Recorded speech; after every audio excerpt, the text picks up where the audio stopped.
всей идеологии, значит, 100%, правильно? То есть нет других точек зрения. Ну, хоть точка зрения, да, хумдацха, они будут ссылаться на своих ученых. У нас есть ссылаться на какие-то ученые чеченские? Конечно. Не очень просто, очень просто вот, ссылаемся на то, что, во всех писаниях всегда написано, что они будут лгать. Вот вы наврали на звезде, что мы должны вас воспринимать? Ну, хорошо, Хажа. Поэмор, Аллах, шичалу, могу аж до ног, шалохши, цеялю. Значит, получается, что мы вообще плюем на этот аят. Это, Я не совсем, можно, Хорошо, смотри, 50-й аят суры Союзники. Аллах объясняет, какие женщины вам дозволены. Со стороны отца, брата, сестры, брата. Это со стороны матери, нениш. Это инцест дозволяет Аллах. А пророк как раз таки на своем примере это показал. 33 сура, 37 аят. Он спал со своей двоюродной сестрой. Это аят. Мы идем против двух аятов из сунны пророка. Понимаешь, мы вообще не в штыки воспринимаем, если нам скажут, что это дозволено. Любой чеченец и ингуш пошлет нахрен этот аят с этим пророком. Наши предки не знали, что пророк спал со своей двоюродной сестрой. Наши предки не знали, что наш пророк спал с 9-летним ребенком. Да-да-да, никто этого не знал. Нам теряли дичь, что он ее типа взял, и чтобы ее научить исламу. Да, типа? Да. А как раз таки нифига подобного. Он прямо дом Абу Бакра сидел, отникахал ее первый раз. Там 32 достоверных сахих хадиса. Следует хадисам, да, достоверно, я понимаю. Да, это сахих хадисы, даже если этот один сахих хадис не признаешь, ты выходишь из лона. Конечно, это я знаю, а я не говорю, что... Докажи. Давай, записывай. Сахих Муслим, 1422. Сахих Бухари, 6130. Сахих Бухари, 5133. Сахих Бухари, 5134. Я тебе хадисы. Просто все болтаешь. Алло, пошел отсюда нахрен, я тебе хадисы привел. Иди прочитай, что я вам каждому буду ваши же источники читать. Да, это можно вот такие видео. Всех приветствую. Баждовыл, приходите. Марш. Аса достоверно, сахих хадис, что достоверно, тафсир, что дало, что я руководствуюсь только Кораном и сахих хадисами. Ни один ложный хадис тут не приводится. Я теперь говорю, приведите один хотя бы. Я прошу прощения, я хотел, вы как раз продолжать с ним этот разговор. Давайте. Спасибо тебе, дорогой.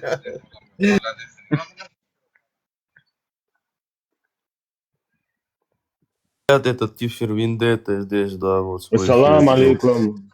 Опять этот Абу Тирил пришел главный. Алейкум ассалам, рахматуллах. Достоин.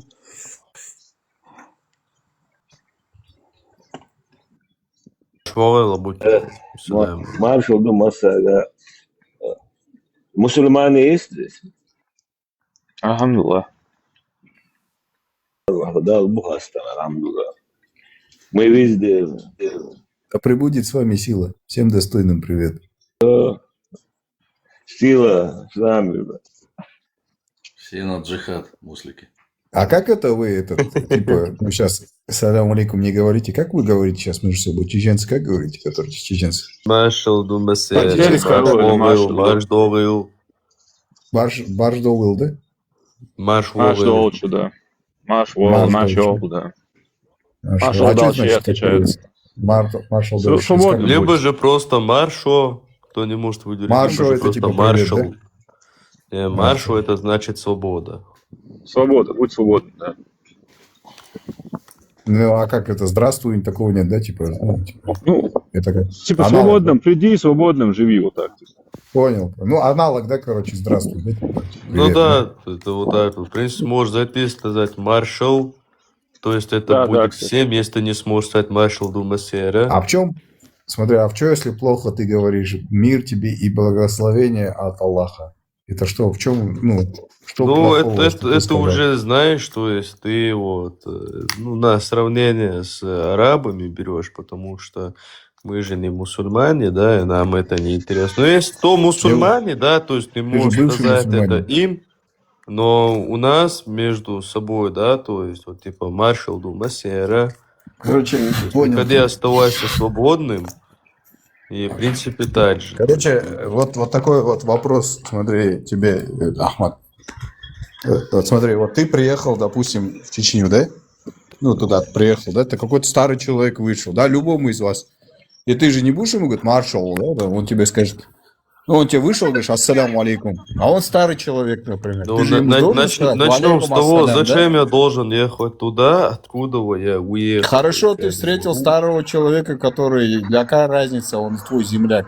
Он не знает, старый человек, 85 лет, старый старик. Ты подошел, должен с ним поздороваться. Да, же не я ему придешь, скажу, скажешь, марш «Здравствуйте». Вовел. Да, конечно, какие проблемы. Да, я ему скажу, марш Вовел. Хоть он скажет мне, Марш Вовел, так и говорят всегда марш вообще. Вовел. А, можно Не, так а говорить, даже да? ассаламу алейкум старшим и не говорят, это как бы, это сейчас только ваххабисты говорят. В смысле, Ну, ты это старшему сейчас, человеку если брать «Ассаляму именно те алейкум» нельзя моменты, говорить? да, то есть, когда ты заходил в круг общения к людям, да, то есть, ты говорил, маршал Думасера, вежери, то есть, это всем, вот отдельный вид, если ты увидел старика, то есть, да, ты говоришь, то есть, марш Вовел, есть еще сури Дедехил. Да, Дедихил, вот у нас чаще даже Дедихил говорят. Если кто-то пришел, тогда марш Вовел говорят. Свободно приходи. В смысле, а если ты «Ассаляму алейкум» сказал, значит, ты ваххабист, да? Так получается? Ну, нет, не ваххабист, но имеется в виду, раньше так не говорил никто старшим. Женщина, например, никогда мужчине не говорила ассаламу алейкум. Это считалось некрасиво. У Вот нас я- есть У нас в Казахстане тоже не говорят. Маш Ойл, вот наш оригинальный. Саляму алейкум, 72%. Когда эти саламы смотри. появились, эти саламы, они Альбус говорит, в Аллахе вытеснили. говорили. Саламы, они как раз таки вытеснили вот это оригинальное чеченское приветствие и пытаются добить. Короче, если ты кефир, пустой Я карман, скажу, не приходи. я скажу сейчас, вот это в Аллахе говорили, я рос до 90, до 2000, ну, я скажу, до 98 года раньше. Если ты, будучи молодым человеком, старику сказал бы «салам алейкум», ты получил бы такой, как бы, По голове, оплеуху. короче, там, да. Да, понимаете? Да, вот это никак такая неуважение ситуация. было бы, Я да. рос так, в это время. Да. Абсолютно. Да и Это сейчас кто в тоже Аллахе Абу. говорил, Не, он вот не прав. смотри. А Абу вот Кирилл, сейчас же смотри. так же, разве нет ногчишка? Вот у меня вопрос. Разве женщина может подойти к там старшему мужчине и сказать, типа, Нет, ассаламу это, алейкум, Алекс? допустим, смотри, вот приход, Нет, приезжают же русские, женщина да? это вообще... Женщина это вообще зашквар, когда салам кинул. Во. Мое Не, время. смотри, Абу Кирилл, И у нас сейчас в тоже, стране... сейчас тоже так же. Не, Абу ну Кирилл- если мы возьмем счет, который сейчас, да, вот он имеет в виду, это по его словам, вот он говорит то, что русские, да, то есть когда русские приезжают в Грозный, они там говорят всем салам алейкум, ассаламу алейкум, то есть вот так вот. А чеченцы, да, то есть между чеченцами говорят марш Да. дедельхил, типа, то есть вот так вот. А если старше, вот, то есть, да, там, допустим, там, дедельхил, типа вот так вот. Нафт или вот маршал у вас только в смысле свободы ногчи мехталь, или же, допустим, если кто-то заболел, дал маршал, вот он так говорят. Вы можете вот этого Да, Альбуса вот позвать? так вот. Да, Дал мусульманина. маршал. Можете позвать То есть Альбуса, вот так пожалуйста? Ведущий, То есть, позови если вот кто-то это болеет, Альбуса. так говорят, дал маршал, вот, вы тоже так Да, говорите. да, говори, Стэн, говори. Можешь вот это Альбуса позвать? Он же вот как раз из Чечни же он сам там живет. Мест нету. Нет. На чеченском. Сейчас могут говорить так, салам алейкум. Но когда я был маленьким, когда будет на похоронах или старшие сидят, я подходил к ним И считалось непристойным им говорить салам алейкум. Это в общем было непристойно, и я не говорил. Я ждал старшего, какие-то такие, которые там сидят, чтобы он впереди шел и дал им салам. А сам сзади стоял молча. И вот так у нас было. Сейчас Да. это русские, конечно, продвигают этот салам. Им это надо. У нас это не было, и нам это не надо. Вот так получается. У нас в стране, когда я маленький был, меня учили, чтобы когда старшего я вижу, я должен с двумя руками с ним поздороваться, сказать ассаляму алейкум. Это вот старшим. Вот, а вот теперь сравни моменты до ислама, да, у вас сейчас с исламом. Кто это сказал? Больному дал маршал, да, у нас у чеченцев есть такие слова, двузначные, трехзначные, которые много что значат, и только мы понимаем друг друга вот значение этих слов. Эти слова могут звучать примерно маршал дуэл и маршал вот так, и значение, как ты ее произнесешь, она может, это слово может обозначать разные вещи, понимаете? Магомед, я что-то не понял, как ты говоришь, у вас старшим не дает салам, как ты это не понял? Ты к старику подошел, ты же не скажешь ему здравствуйте, привет, это же, ну как ты, мусульманин, ну как ты же. Ну, ты ему салам тоже не дашь, то есть. На своем языке он будет говорить, на своем. Ты не так же подошел ему, о, салам, братан. Ты же ему как с уважением. У нас нету понятия, не на вы надо общаться. искажать, искажать нет не надо. понятия. Смотри, у нас старшие были, если день, мы говорим добрый день. Если вечер, добрый вечер. По-нашему, дедик дойлха, бюсти кылха, еще сюри, промежуток между утренним и ночным сюри дикыла. Вот так мы говорили. Мы же жили тогда так. Это сейчас раз это у нас это все перевернули, да, он свег на голову. И люди не понимают, как будто мы не Женщинам здоровались и не ладно салам не уважали. давать. Женщинам салам ладно не давать. Ну, мужчины, как-то стыдно же. Ну, так. Ну вот смотри, вот, допустим, Не я стыдно. вот подойду, если я подойду, вот, допустим, к Виндетте, там, Абу Тлирилу, Вей, Верти, Ибраиму, да, то есть, я подойду, скажу, марш вогл, то есть, я скажу, вот, приходи свободный, брат. Магомед, Марш ты же вогл, сам первый товарищ, я говоришь скажу, ассаляму алейкум. вот, мой брат.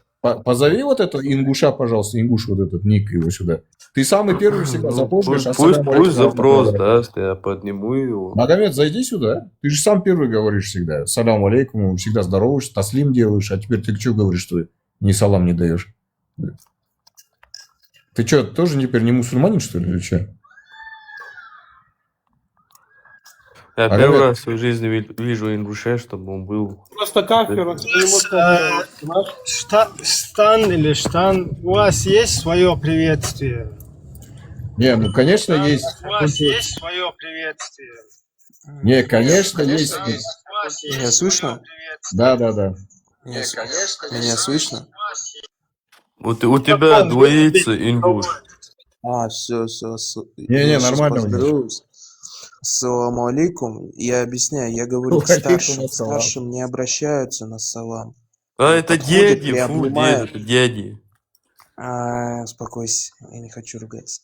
Просто подходит. Пошел приобнимает. дальше. Вот. И в зависимости от времени дня здоровается. Подожди, ты к деду подойдешь, и ты скажешь ему доброе здравствуйте, что ли? Это же Ну, стыдно же. на ингушском, допустим. Ну, понятно, дедик на лучше. ингушском. А Дедик что себе? лучше, Ты же мусульманин дедик какой-то. лучше. Как? Ты, У нас, Стэн, не тебе ж дают только что салам, объяснили, это то, да, что вот объясняем. взрослому поколению у нас, да, вот среди Конечно, чеченцев, ингушей, они говорят ассаляму алейкум. У нас Ну, за этого не такое тебя говорят. просто побить могут, потому что ты проявляешь неуважение. Могу В объяснить. смысле, если, подожди, Я могу Магомед, объяснить если я тебе. отказал У старшим нас, ассаляму алейкум? подожди, Астагфируллах. подожди, секунду. Я могу объяснить. Вот эти наши старшее поколение, вот этот ислам подтянули под свой закон, под чеченский, понимаете? Вот и так и шло. Это ваххабизм Но от вас пошел. последние если надо, 30 пошло. лет. Вот 30 лет, вот они начали. Вот, а до этого все поколение, которое было, 19 век, 20 век, вот эти чеченцы подтянули вот этот ислам и имели его как хотели, понимаете? Вот так было.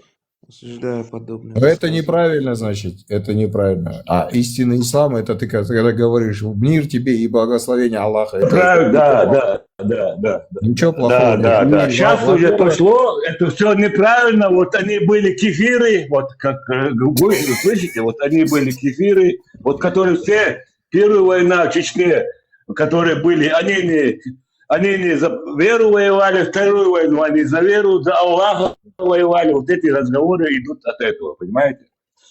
почему кефиры? Просто Нет, они... давай. Ну, потому что были двойные стандарты. Допустим, смотри, кто-то воевал за свободу, чё да, стыдно-то? то есть Почему стыдно? своей Не, родины, а при чем да, то здесь есть, стыдно? Вот просто в чем логика? В смысле Ладно. стыдно? Не Типа во имя Бога, Давай ну, объясню, Стан. Тут смотри, дело- во имя Когда ты- Бога, вот, допустим, ты воюешь за свой Ахмад, дай народ, ему сказать, за Ахмад. территорию своего народа сейчас, за свободу своего народа, то есть, да, как здесь относится к этому религия, да? То есть были двойные стандарты, кто воевал за Аллаха, да, то есть, и кто воевал за свободу и родину свою, и чтобы была жизнь. То есть были двойные стандарты у этих людей. То есть поэтому и не понимаешь. Давай я вот объясню насчет салама. Смотри, когда ты даешь салам, ты даешь его, человеку, да, своему ровеснику. Допустим, человек, который младше меня на лет 10, он не может ко мне подойти и дать салам, потому что он младше меня, он должен проявить уважение. Да, поэтому и я также вот проявляю подобным образом уважение к старшему. Да, салам ты можешь дать ровеснику, да, вот, другу, но никак не старшему. Это не значит, что, знаешь, ты там... Скажи мне такую вещь. Вот если Представьте я себе, еврей, представьте если я себе, стою вот, еврей, вот представьте я себе, секундочку, Абуку. вот Я минуточку. Я стою еврей с Маген Давидом такой, знаешь, с кипой, и ты ко мне приходишь, ты мне салам можешь дать или нет? Не могу тебе салам дать. Ты же не мусульманин. Ты же кафир. А вот это самое- представьте, здороваться- вот, Подожди, Леон, секундочку. Здороваться ты Леон, не смотри, можешь, да? давай, извини. Почему? Я тебе могу сказать привет, здравствуй, но я тебя таслим не могу сделать конкретно. Ну ты кафир, и как я тебя сделаю таслим? Да почему же вы кричите? Подожди, Леон, подойди секунду. Что наши пророки мусульмане. Да? Я говорю, ты кафир, как я тебе таслим делаю? Да Ты как чё? же вы приняли наших пророков и как вы В приняли? смысле ваших пророков? Наших пророков вы приняли? Ну ты, Это тоже кафир, ты, получается. я тебе сейчас объясню, если ты не против. Высказали то, что несли наши. Вы исказили, правильно. И те евреи, которые были в том писании еще когда-то 2-3 тысячи лет назад, ты к ним не имеешь отношения. Ты Наши же пророки нынешний были еврей. единобожниками, ну-ка, поклонялись поясни Всевышнему это. Аллаху. Что мы исказили и какое отношение мы им не имеем? Мы Да. говорим про Бани Исраил, то племя, которое было в то время, Так а я не есть про Бани Якутов, Исраил. которые сейчас. Так я Ты не есть Бани Бани Исраил. Исраил. Не, ну ты поясни, не выкини как это понос. Объясни, что мы там исказили и какое мы имеем отношение. А ну-ка, расскажи мне подробно. Исказили Мне священную интересно, да. книгу Тору. А как мы исказили? Ну-ка, давай. Вот так? Не, Переписали. подойдите. Вот так? Все, поговорили, вот так. Вот, Вот, все, и Всевышний Аллах, из-за того, что было переписано сами... Подожди, я тебе Тора спрашиваю конкретный вопрос. и Подожди, я тебя Библия, спрашиваю. из-за того, что было переписано. Я тебя спрашиваю конкретный вопрос. Как евреи исказили Тору? Ты говоришь, вот так. Переписали, Всё. да, все верно. Как, где переписали? Как переписали? Объясни мне, Вот расскажи так, мне. под свою что ты меру, делал. для своего удобства, так как им надо, так и написали. Что написали? Где написали? Подожди, вот Я тебе я сказал, Тору переписали. А может быть что-то святое осталось, Что мы но написали? Что написали? капля Откуда мы переписали? Объясни мне. капля в море. Тору вы переписали. Долбан, блядь, этот, слышишь, Азер ебаный, блядь. Ты слышишь меня? Что? Там есть бану и бани, это разные. Я, блядь, не араб, чтобы ты этот слова знать. Уебок ебучий, блядь. Подойдите, я тебя скажу ебал. одно. Тихо, тихо, Леон, тихо. смотри, Владимир, Абдулашка, не подгорай. подойди, не спеши. Подойди. Вот Я этому не я тебя скажу, имел в что виду, ты не Леон. мусульманин. Не могу поздороваться, салам кинуть, что он не мусульманин. Я чеченец, я могу и еврею салам дать, и сказать марш волыл. Я могу и буддисту салам алейкум говорить. вообще для меня не проблема. Понимаете? Ну так ты совершаешь грех. Сейчас я вам Как у Абдулашка тебя напихаю. мусульманином. Почему ты говоришь Абдулашка? Я тебя оскорблял ли он? Подожди. Почему ты говоришь на меня Абдулашка? Подожди, я тебе сейчас нам напихаю по полной параллели. Когда я с вами мусульманами разговариваю... Ну, если ты меня напихаешь, ты аккуратнее разговариваешь, я тебе что-то плохое сказал тебе? Тихо. Да, ты уже матерился. Я не на тебя натерился, а этот сказал, А на который кого? снизу там сидел, там азербайджанец какой-то пишет про мою нацию. Я тебе подойдите.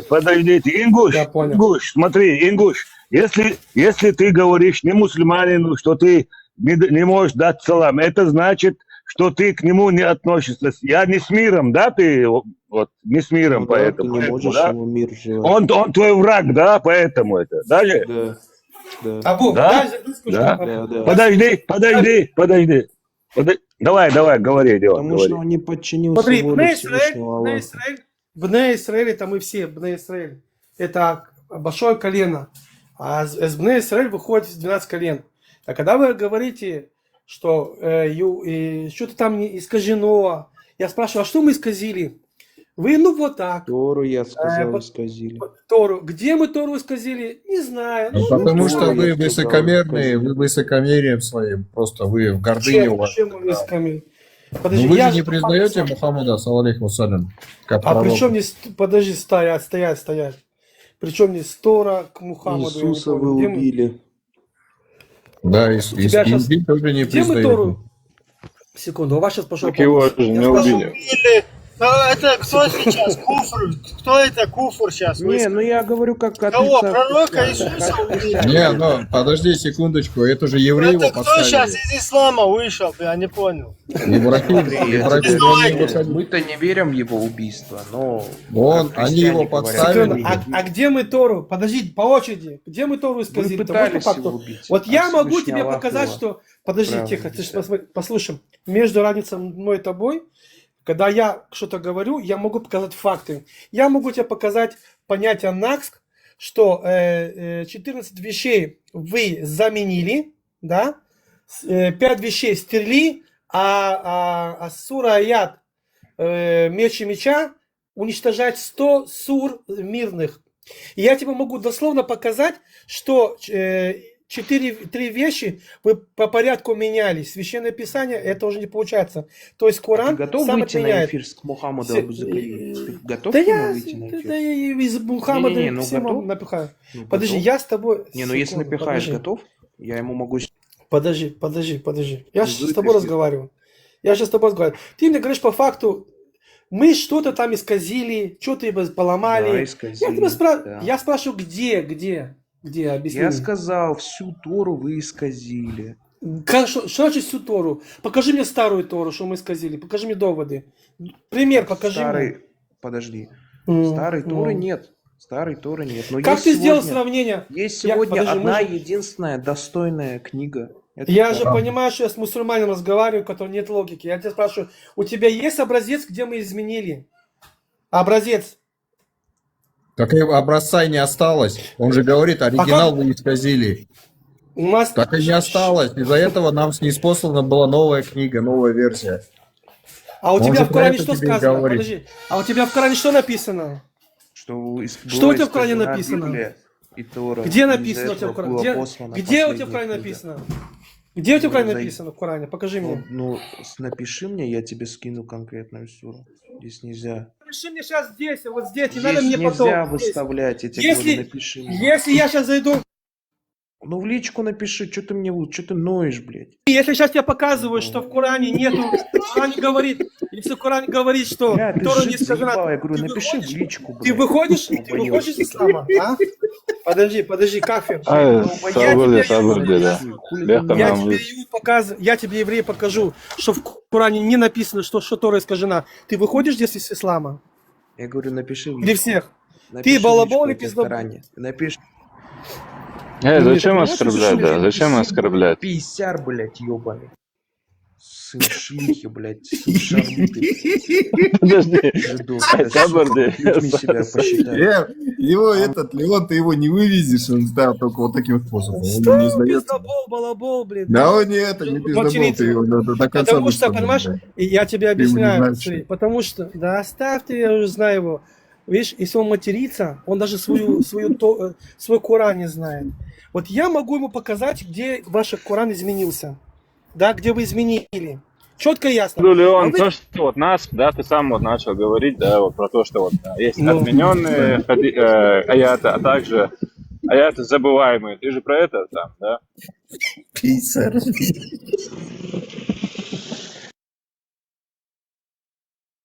Ребенка всегда.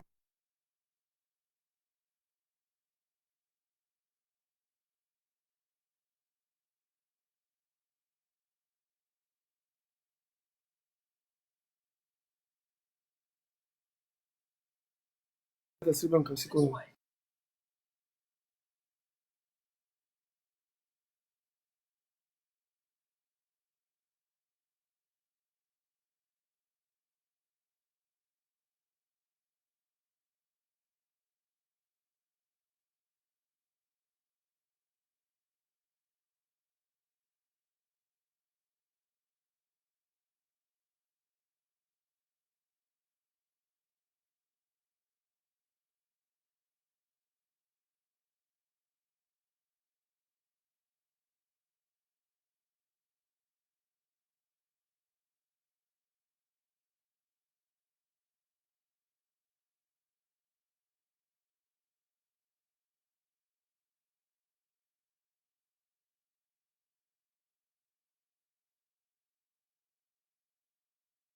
Так, я тут, да. Смотри, когда разговариваешь с мусульманами, ну вот вы очень культурное понятие с мусульманами, это для меня шок. То есть, когда я говорю... Подожди, еще раз, можешь повторить? Как говоришь? Когда разговариваю с мусульманами, они приводят вот это, знаешь, как палец в небо суют. Я говорю, а как ты пришел к этому, откуда, давай логику. Не, вот я сказал, вот это так и есть, все, вот это мертво. То Ты есть, говоришь, что все такие, да, или как? нет, я же сказал тебе, подчеркнул, что я с тобой сейчас разговариваю. и у меня Я не шок. услышал, меня прервалось просто. Да. У меня шок, потому что мне с тобой как бы приятно разговаривать. И то есть ты доводишь, ты показываешь факты, понимаешь, ты говоришь доводы. То есть ты что-то показываешь, понимаешь, ты говоришь какие-то Ну, доводы. А не вот этот, который сидит внизу, у него... Ну, это невежда, ты вот как грубые люди, то есть, к сожалению, Не, я как бы у нас спрашиваю... быстро газуют. У нас даже по обычным бытовым темам люди сразу мордобой устраивают. Ну, мы тоже Тестостерон, брат. неспокойные. Смотри, мы евреи тоже неспокойные, очень горячий народ. Я не знаю, откуда вы взяли там... Мы, видишь, у нас чуть что сразу понесла жара. Это, видишь, Ближний Восток тоже поставили раком. У нас много не разговаривают, мы тоже неспокойные люди. Особенно на Ближнем Востоке. Евреи, они очень сильно отличаются от европейских. Ну, там, мы горячие, вспыльчивые, можем тоже спылить. Если спыляем, так все, держите нас 10 человек, пока не задавим. Тоже характер Леон, у вот нас можешь тоже подсказать, вот разный раз ты вот с арабами выходил махаться, вот интересно такой вопрос. Что раз махаться? Дебаты? Ну, я имею в виду, вот просто были... Не-не-не, имеется, вот, может быть, бытовой конфликт, мало ли. Ты же там в Израиле, мне интересно просто. Боятся, они один на один боятся выйти. Приходят толпой. Вот ты тоже можешь прийти, ты или один Вася валишь всех тоже. Двоих замочил, одному поломал нос, и двое убежали. Все. Вот еще интересно, Мне Леон, интересно. да, твой взгляд просто смотри, да? Душка, Вот душка как нету, евреи. душка. Я знаю, это Душка я видел, нету. просто я почему спрашиваю, потому что мы Душка у сами, них нету, душка нету. мы сами ингуши не считаем, что у них душок есть. То есть я их тоже видел просто в конфликтах, и просто было интересно. Вот, Леон, у меня вот тебе вопрос, да. Смотри, вот тот, который я первоначально задал, вот если мы берем, ты знаешь, нормальных войнахов, нормальных вообще мусульман, я уверен, что ты таких, наверное, видел в жизни, да, которые не считают там, что всех надо резать, там, то все, короче, строить, короче, всех мочить. Вот такие мусульмане, да, которые нормально мыслят. Так ты получаешься. Смотри, я понимаю то, что ты говоришь, я имею в виду вот такие люди, да, они тебе тоже неприятны, да, просто из-за того, что они мусульмане, Нет, правильно я понимаю? нет. Такие люди, я готов с ними... Вот ты заметь, когда тебя спросили, ты кто, ты какой веры, какая разница, ты человек? Ты заметь, как я тебя Да, защищал. да, это было Вот справедливо, да. да, с такими людьми я готов сидеть за одним столом, разговаривать, потому что но, как говорят, арабам нельзя доверять. Я буду держать где-то так за пазухи ствол, если что, да, но доверия никакого не будет. Но с такими людьми, по понятиям, как ты говоришь, нет никаких проблем. Вообще нет ни проблем.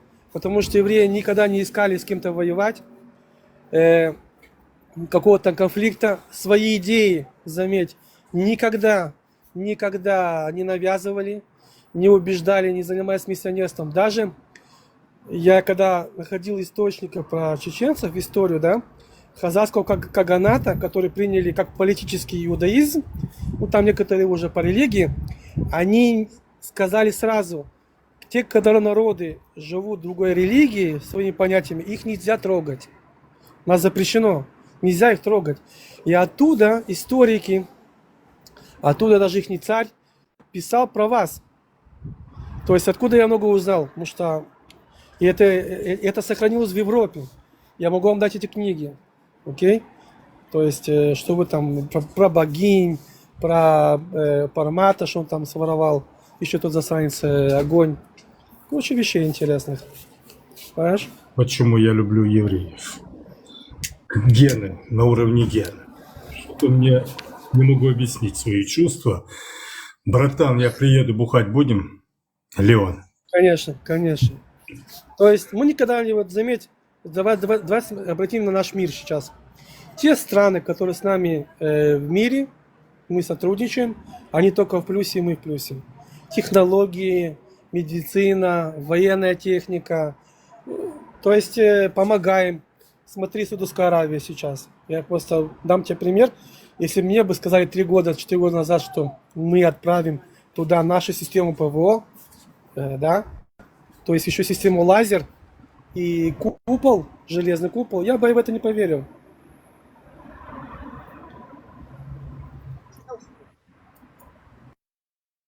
Я тебя понял. Леон, вот интересно, ты же там живешь, да, в Израиле или как? Я здесь родился, да. Вот смотри, вот если такую среднюю температуру по больнице, да, так скажем, отношения, да, насколько я понимаю, у вас есть такая концепция в иудаизме, да, типа, если, ну, тоже такая священная война, да, Амалек, да, то есть, когда надо на уничтожение всех, там, детей, женщин, там, никого не жалеть. Вот Нет, в среднем евреи как относятся к такому понятию, а также как религиозные евреи нет, относятся к понятию вот, на уничтожение войны, геноцидный Амалек? нету понятия, нету написано. Амалек это не совсем другое, то, что ты сейчас говоришь. Нет такого понятия убить детей и женщин. Такого нет, такого и не будет. У нас нигде не написано. Наоборот, детей и женщин запрещено трогать.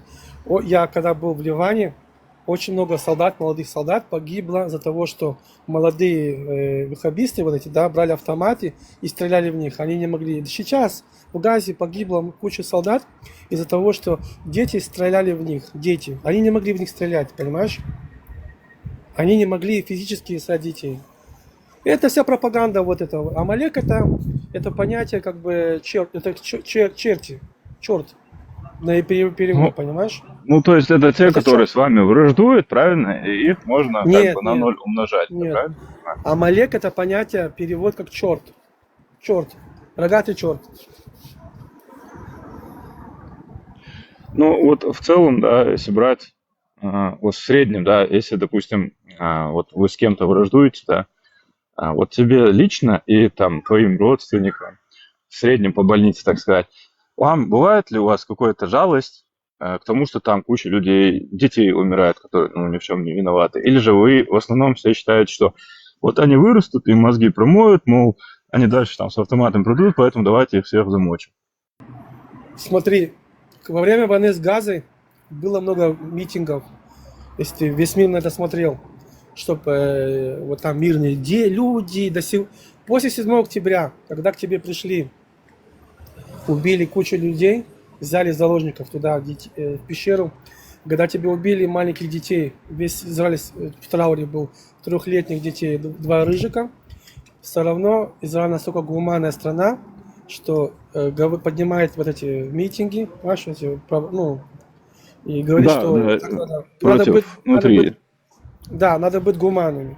То есть, чтобы ты понял, та же Газа, если они были бы еще намного умнее, ты можешь проверить в интернете, они бы жили все спокойно. Почему? Свет, вода, газ, еда, все отошло. Налог, который с меня снимали с моей зарплаты, шло туда. Ты понимаешь, что это дебилизм? Когда это вот 7 октября произошло, знаешь, у нас многие радовались, такие, о, вот там, туда-сюда. Я им тоже объяснял то, что вы понимаете, что сейчас там полный звездец будет обратки. И тут радоваться вообще нечему, там, Ответка будет. ну, что это бессмысленно. Они думали, это большая пропаганда идет. Они думали, что сейчас они покажут пару беременных из кукол детей, или которые сделают спектакль, они якобы не в крови. У нас это показывали. Мы брали их ролики и показывали в мире, да. И вот это жертву всего сделают. Но это не прошло. То есть Израиль пошел, сказал, все, у нас терпение закончилось. Потому что до 7 октября были теракты, убивали и стреляли. То, что случилось 7 октября, это уже вышел полный предел. Вот можешь объяснить, Леон, еще, вот как такое вообще могло произойти? То есть, ну, согласись, да, у вас самые лучшие, одни из самых лучших спецслужб в мире, да? То есть вы там даже в Южной Америке ведете всякие операции, в Аргентине, то есть на других концах света там, да? То есть, соответственно, вот как могло произойти, да, что самое охраняемое место на всем белом свете, самая лучшая разведка на всем белом свете могла вот так прошляпиться людям в сланцах, которые там 2 + 2 еле считают. То есть вот как это могло произойти, скажи? Смотри, Может, и вашу версию. И не версия, это было, сейчас в расследовании идет, это было время праздника, и когда был шаббат. И во-первых, никто не мог в это поверить. Ну, как ты говоришь, мы же там стерем всю Газу. Вы что, больные, что ли, да? Никто не мог в этом поверить. Когда это случилось, то есть, ну, как бы такой шок был, знаешь. Они знают прекрасно, с кем они имеют дело, да? Вот, но они решили на это пойти, и в то же время должны были с Ливана выйти на нас. С Ливана засали. То есть, когда мы зашли сейчас в Ливан, мы увидели туннели, границы подходили, готовые там с автоматами, с этими мотоциклами, джипами. Должны были зайти. То есть, те остановились, те испугались. А эти, иншалла, побежали вперед. Вот. И они увидели, там был фестиваль еще был. Настолько мы были себе уверены, что там был фестиваль. Этот фестиваль был во имя мира с этими дебилами, понимаешь? Представляешь, насколько было все... Расслабились, скажем так, расслабились. Давай скажем так, при этом сейчас же тоже многие евреи недовольны тем, что У меня произошло, тоже да? есть версия, которую я пока не буду озвучивать. Но у меня тоже есть версия. Не, эта версия, вот эта кооперация, то, что было специально, это все, потому что это... Не, это дебилизм, они играют как раз таки. Смотри, я занимаюсь проектами, да, и я был на одной электростанции, и там как раз хранили людей, которые были с этих поселений. Так хранили женщин и пожилых людей, которые везли палестинцев в больницу. Ты представляешь? Так они не могли ее похоронить, собирали ее по кускам. То есть, понимаешь, что те люди, которые жили на границе с ними, они их встречали, везли их в больницу лечить. Понимаешь, насколько было там такие отношения? То есть, те же люди, которые жили в секторе Гази, они приходили в эти поселения работать. Эти камеры зафиксировали. То есть, насколько был шок. То есть, и левые, есть левые и правые у нас, да? И левые... У кого там так? Правые всегда были против этого. Они говорили, что арабам нельзя доверять. Левые, вот смотрите, мы с ними дружим, везем их в больницу, они у нас работают, какие хорошо, все, обнимашки, целовашки. Правые всегда говорили, что будет, в конце концов к этому приведут.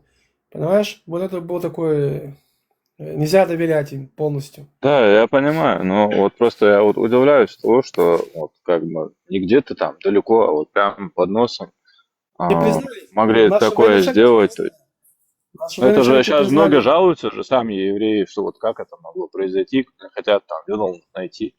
В судный день то же самое было. В судный день предупреждала военная разведка, да, что будет нападение. И говорили Моссад, разведка, посмотри эту историю. Говорили, вот тебе вот в это время придет, да, вот сейчас придет. И они не верили. И это случилось. То есть 2 раза наступили на те же грабли. В судный день такая же была похожая ситуация. Но тут не знали об этом. Понимаешь, если бы знали бы это, дело прекратили бы. Я понял. Леон, То есть чем же все... настолько расслабились. Да. Пишет агент ЧЕО 01. Во-первых, это было грязь про Путина, вот это все корпорация, его праздник. То есть, понимаешь, вот мы с тобой сидим, как ты говоришь, вот за столом, правильно? Вот ты говоришь, я мирный, я тебя люблю, я не хочу убивать там, евреев и христиан. И вдруг, вот там мы с тобой сидим 20 лет за одним столом, и вдруг ты достаешь ствол и стреляешь в меня. Я этого ожидал? Нет, понимаешь? И потом Ну ты говоришь, так они как же же ты враждуют с вами постоянно, каждый день, каждый год. И вы тоже с ними враждуете. То есть это Дело же в том, что не там... так, как друзья. Это враги наоборот. Да, но смотри, там получилось так, что несколько лет была тишина. То есть затишье. И наоборот, Хамас как бы вел, когда зашел джихад туда, да, Хамас сказал, вот мы бейте джихад, но мы не лезем в это, мы хотим нормально вот к этим отношениям. Вот так, как это замылось такая, да, когда была последняя операция. И мы вроде такие, знаешь, так как бы, профукали этот момент. Это было Уже ошибка. который срок сидит Нетаньяху там. Чего ж они его не переизбираете? Говорят, уже 20 лет. Он приветствую. А вот там была информация, что вот какие-то русская речь была, русские инструкторы со стороны вот этого Хамаса, там вот это нападение 7 октября. Это насколько верно, достоверно? Пока там никто не будет ничего озвучивать, да, вот в такой ситуации. Сейчас будет большое разбирательство. После войны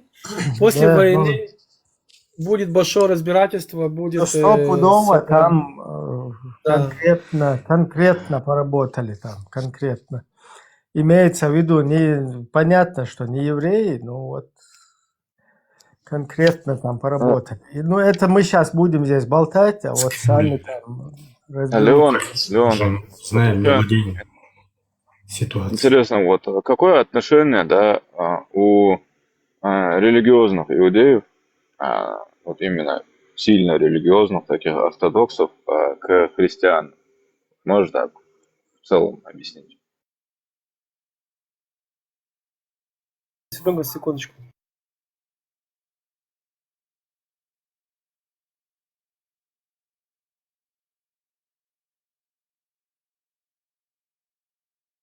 Израиль это самая безопасная страна для христиан. Самая безопасная страна для христиан. И это даже христиане подтвердили. Тут очень много субсидий идет для христиан.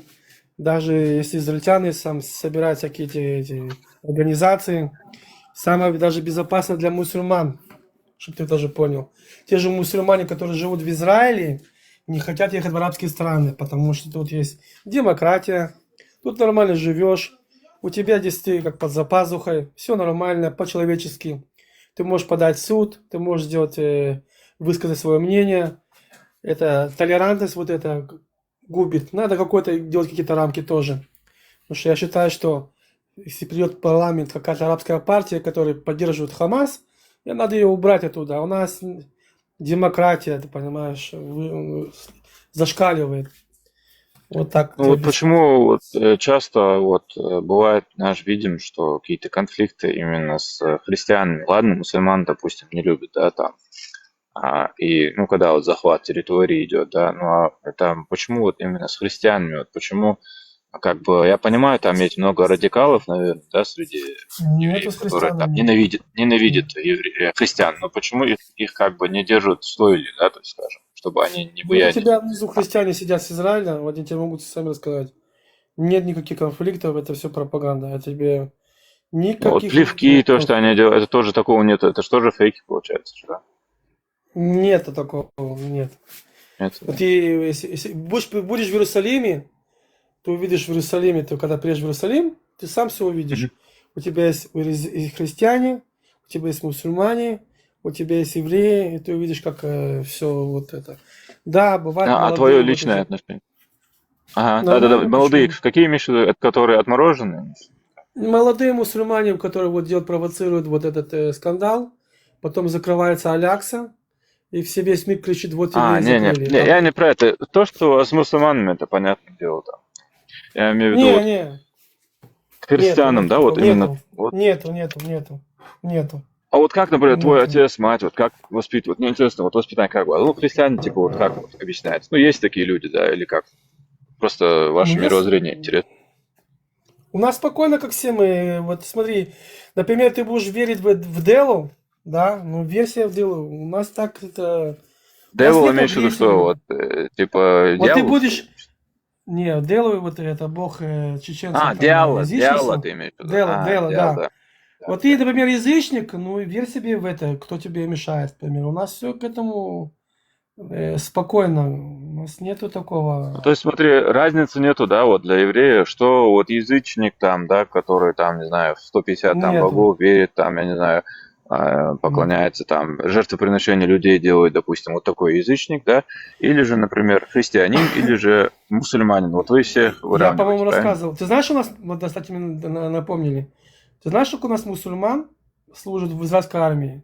Я видел там, есть люди, которые вот У служат, нас я целая таких дивизия. Ты знаешь, видео видел. ты знаешь, как они дерутся, как они дерутся?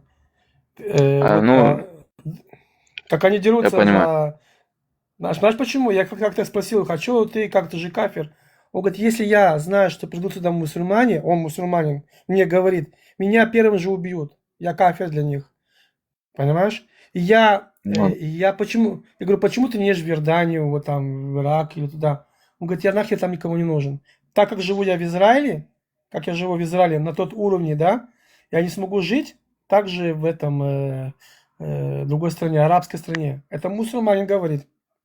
А почему ли он вот, смотри, всю кашу заварили немцы, да? Вот, ладно, вам вот, допустим, Израиль дали, да, территорию. Вот почему немцы, например, там, вот взяли бы Берлин, отдали бы вам и свалили бы оттуда, и вот все, теперь Берлин это будет ваша территория. Почему так вот не продавили вот эту тему? Зачем нам Берлин? Зачем нам Берлин? Не, ну просто, ну почему, как бы, виноваты же они были. Еще был бы у вас еще вот отдельный вот свой анклав. Кто виноват, тот и платит. Виноваты же немцы были. Смотри, страна Израиль, если посмотришь по истории, страна Израиль, она еще была до существования ислама. Окей? Не, я понимаю, я же не говорю, я же не про это. Я имею в виду вот конкретно про вот Вторую мировую войну. Там был геноцид евреев, убили очень много евреев, это было ужасно, там все дела. Но имейте в виду, ну виноват-то кто был? Ну, немцы, пусть они отвечают. В чем просто проблема? Почему бы не заставить их дать вам территорию? Нам не нужна чужая территория, у нас есть своя территория. У нас есть своя земля. Я же тебе объясняю, ты говоришь, ты уходишь от темы. До ислама у нас была уже страна Израиль, это была наша земля. То, что нас выгнали, да, не то не всех, изгнание, как вас, чеченцев, отправили в Сибирь, помнишь? И вы вернулись. Только нас... Да, я понимаю. Только нам не давали прийти столько-то лет, там, 2000, по 3000 лет не давали, и мы вернулись, понимаешь?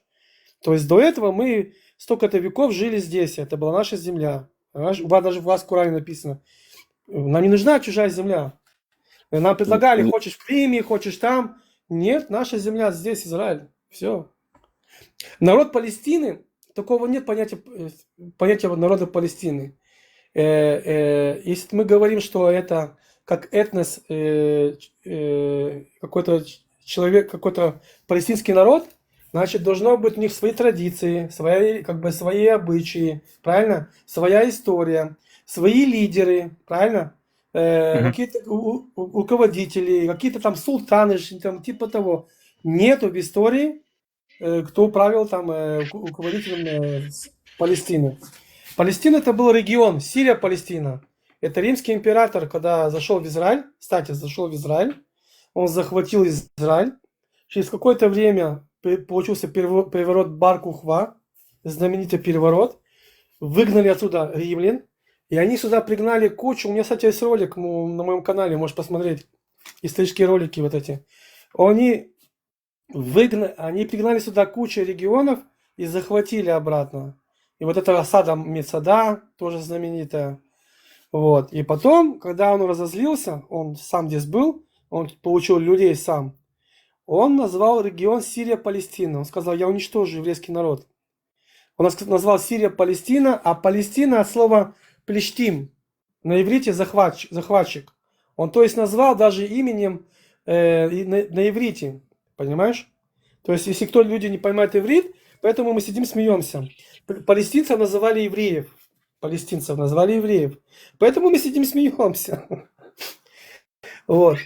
И он поменял название Иерусалима. Можешь посмотреть в истории, это все почитать, это ничего не скрыто. Римский император. Ну, это все понимаю. Про Адриана, да, я знаю то, что он там устроил там тоже.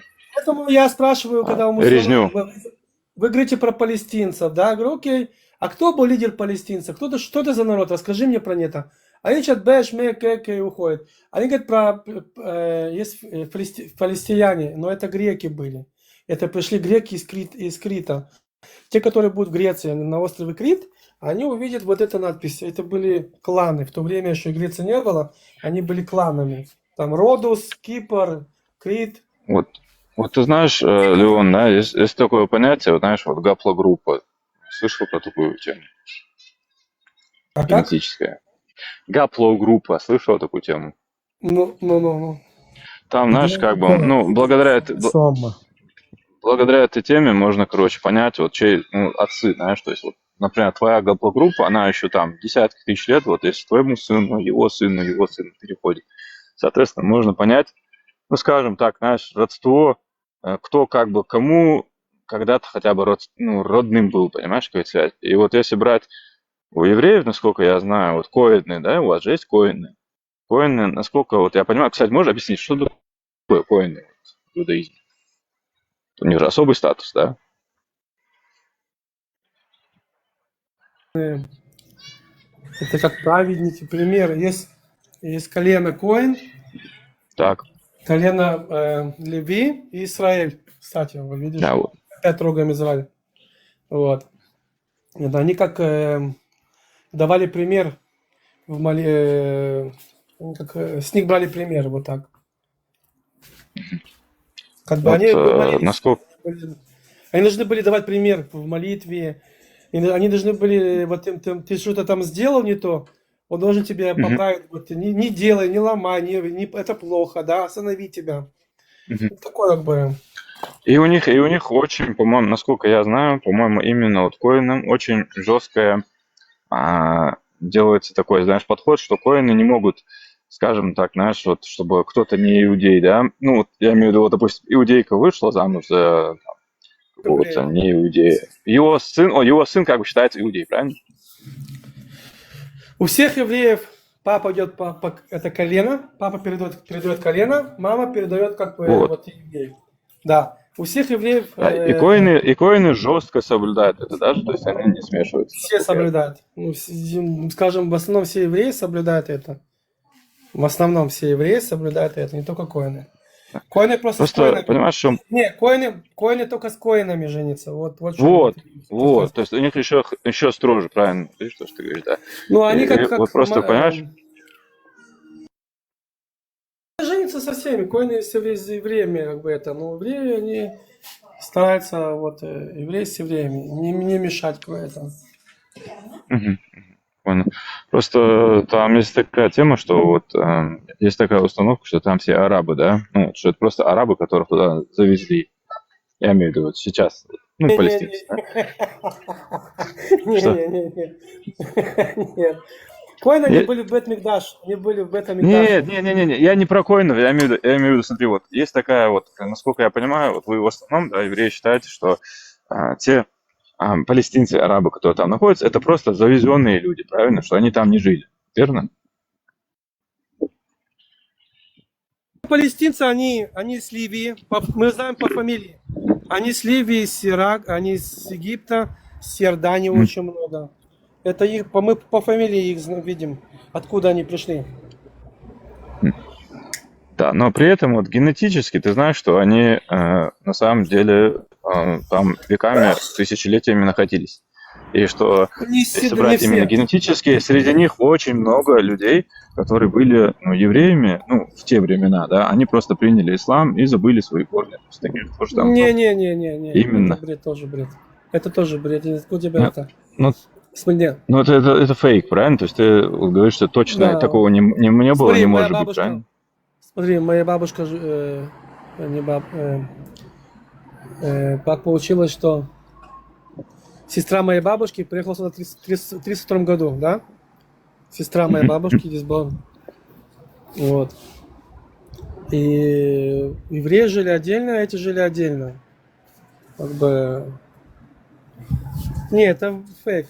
Не, я не про это, я имею в виду, это ты говоришь то, что недавно было, я имею в виду те, которые, знаешь, давно, много веков назад, много веков, Тут что жили среди них евреи очень до много этого. именно евреев, понимаешь? Да, я не Тут думаю, что жили- их выгнали оттуда всех. Тут жили евреев, особенно Османская империя начала перегонять сюда и обратно евреев, чтобы как-то развивался этот регион. Хотя бы как-то он жил экономически, понимаешь? Вот и все. Но даже до этих, ну даже когда там были, например, крестоносцы, там же все равно они были, ну, иудеи. Конечно. Да, они были, безусловно, их было много, очень много. Леон, у вас есть пустынные места? Если ты подойдешь к границе, скажем, к Синаю и к нашей границе, да, ты увидишь отчетливо, у них дюны, такая серая земля, песок, а у нас желтая.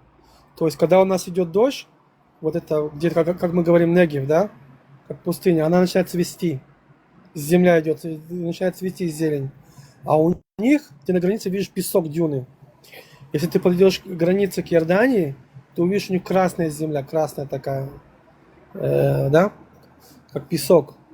А у нас земля, это не как пустыня, как ты можешь. Земля такая, знаешь, ну, желтая, как бы, ты можешь, если будешь поливать, оттуда будет расти. Вот представляешь, какое разделение? Поэтому вот они до сих пор не могут понять, почему у них там пустыня, а у нас тут земля, если нальешь воду, она будет расти. Мало того, у нас на севере, это как вторая Швейцария, серьезно говорю, озера, водопады на севере. Вот, там, У вас еще, походу, там это все как бы искусственно рисовано. Не, на севере нет. На севере это нет. Север нет. Нет, У тебя есть гора не Хермон. на севере, у тебя вообще я имею в виду, там как бы вот это На юге? растительность, вот это же, да, как бы уже... На юге, да, садили, и они растут, да, поливаются. А на севере, в центре нет. В центре вообще-то было болото. Это были болота, огромные болота, их спокон веков их высушили и начали строить города. А на севере там леса, водопады, у тебя снег есть. У тебя есть Хермон, где снег есть. Пожалуйста, хочешь поехать в снег, поедь на Хермон. Маленькая страна, все есть. Вот все просто есть. 4 моря. Хочешь в лес, на север, хочешь на юг, пожалуйста. Хочешь на снег, едь на Хермон. Леон, вот тоже вопрос такой, сейчас слышно? Алло? Алло, да? Подожди. Леон, смотри, вот, насколько я понимаю, да, самого государства Израиль, оно должно быть Немного, далековато тебя слышно, как бы далеко. далековато? Сейчас это. Так, сейчас слышно нормально? Сейчас нормально. Да, да.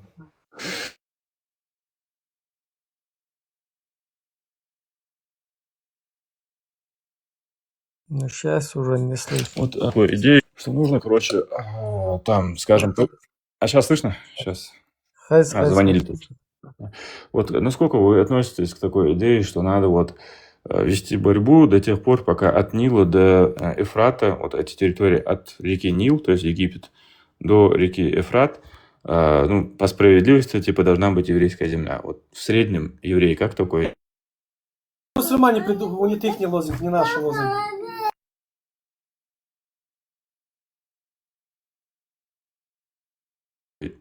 Такой лозунг. Прервалось.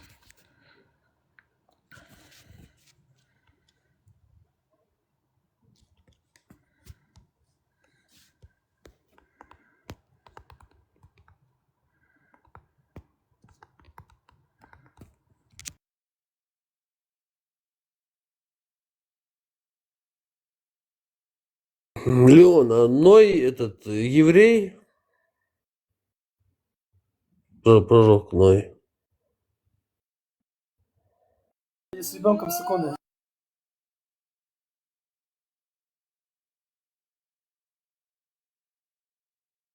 Вы все кафиры, наджасы, ягуды, безбожники, многобожники, альхамдулилля, вы все будете отвечать, иншаллах, по шариату, по самому гуманному нашей галактике, по закону. Вам недолго осталось, наши домашние, комнатные, картонные муджайды вас ищут, сидя на диванах. Иншаллах, вам недолго осталось.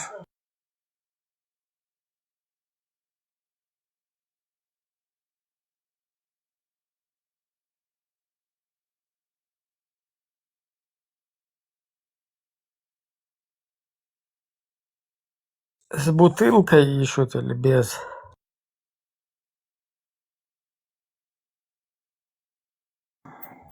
Бисмилля, наши европейские муджайды вообще самые мощные.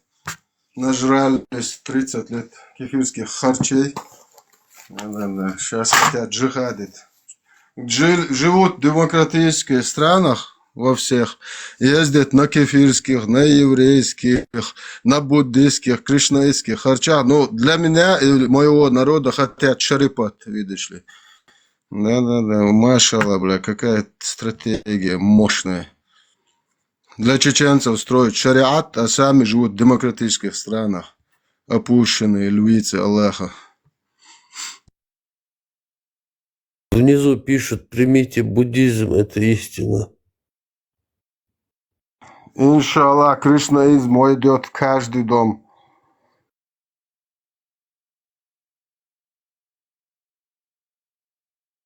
Мне синг нравится.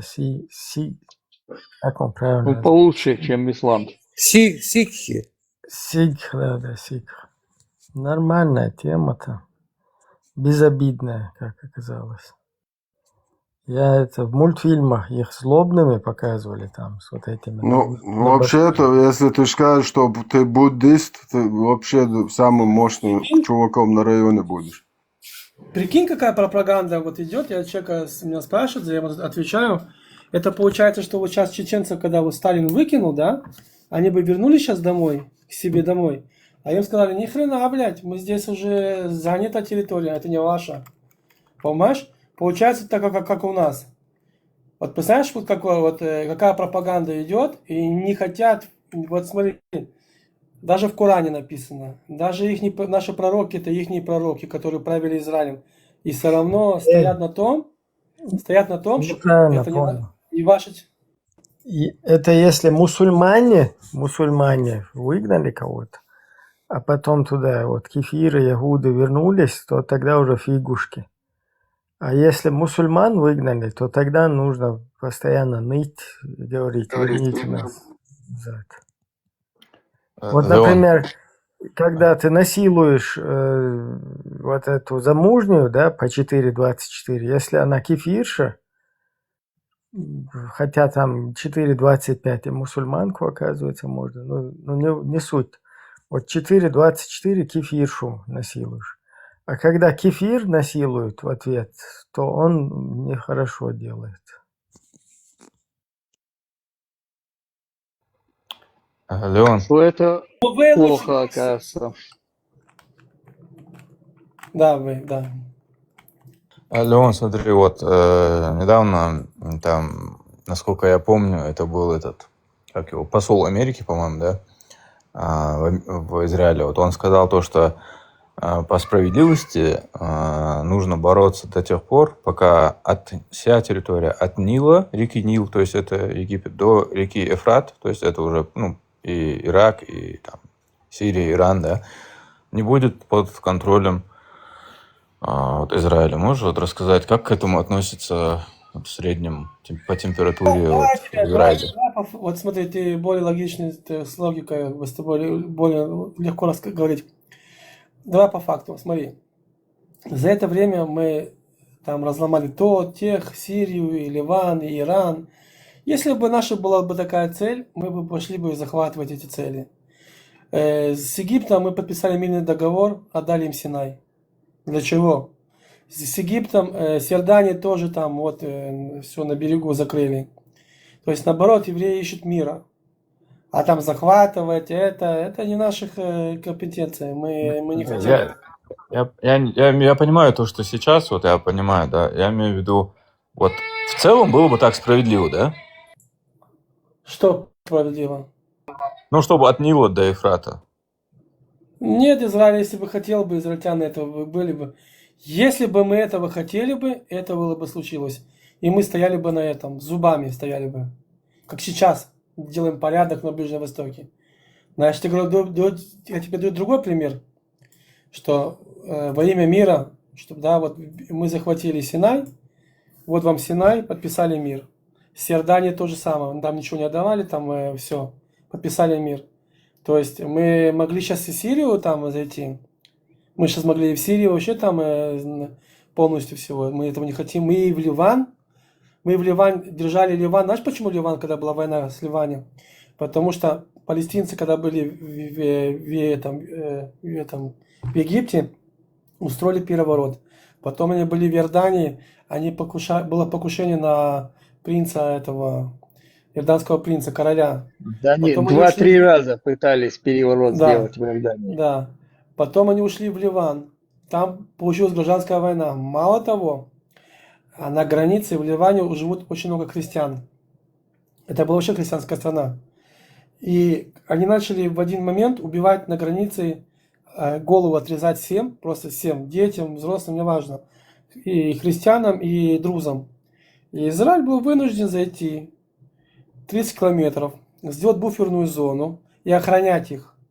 Потом мы, когда уходили, мы там много лет были, мы забрали их всех с собой, потому что мы их могли убить. Ну, кто остался, там мало осталось. Вот. Те, которые ушли с нами, мы им дали жилье, они сейчас все в бизнесе, они живут очень хорошо, вернуться не хотят. И вот когда сейчас случилась война, эти поколения пришли в израильскую армию и воюют сейчас там. Понимаешь? То есть у нас цели такого не было. Если у нас была бы такая цель, будь уверен, мы бы это бы сделали и сказали, вот это наша территория, и все вот так. То есть Израиль поменял уже давно тактику. Мы были толерантны, мы до сих пор толерантны, но с сегодняшнего дня вот на нас ты напал, мы будем до конца тебе вставим, чтобы потом ты знал, что с нами лучше не связываться. Все. То есть мы делаем порядок, мы убираем этот фанатизм сейчас с Ближнего Востока. Просто сносим. Иран сейчас упадет, ты увидишь, сколько боевых группировок упадут тоже. Конкретно упадут. Мир поменяется.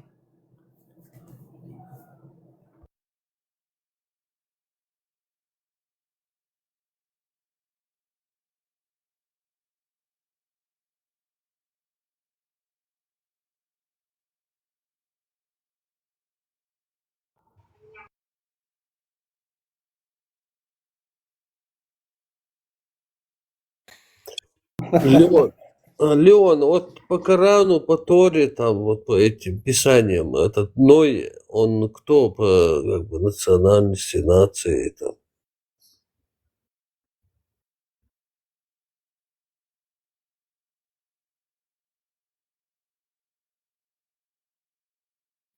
Да это все сказки, это Ной, Езид, это все. Я хочу услышать просто вот мнение, или там, может, факт. Это еврей, не верьте ему, этот Леон врет, это евреи Салам постепенно, по алейкум, чуть-чуть. добрый вечер.